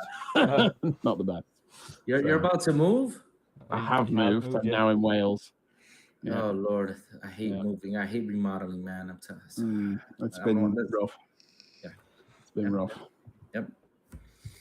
But last but not least, I want to give a massive shout out to the chat. Thank you for the awesome comments there. Of course, massive shout out to every new subscriber, to all the super chats and the channel members and everything in between. Obviously, super appreciate the support. It's always much appreciated. Of course, we can't do these podcasts if we don't have the support of the chat and we don't have support of those who subscribe. So appreciate every single one of you. It's obviously means the world to us, and why we keep doing this. Of course, if you guys weren't around, we wouldn't have a reason to do it. So we enjoy it. We enjoy the discussions. It's been an absolute blast. Of course, on the way out, if you haven't already, like, share, and subscribe. Be much appreciated. But we'll be trying to bring a little bit more content to it. Of course, I'm going to be streaming Starfield on Friday.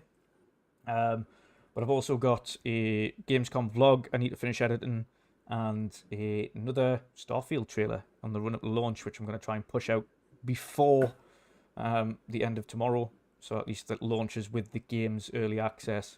So you can get a cool trailer to go along with that. On top of the other one, which of course you massively supported and hit 80,000 views already in 2 weeks. So much appreciated for that as well. But until next time, chat, enjoy Starfield, have fun, create some wacky ships and awesome characters, and we will see you on the flip side. Have a good one.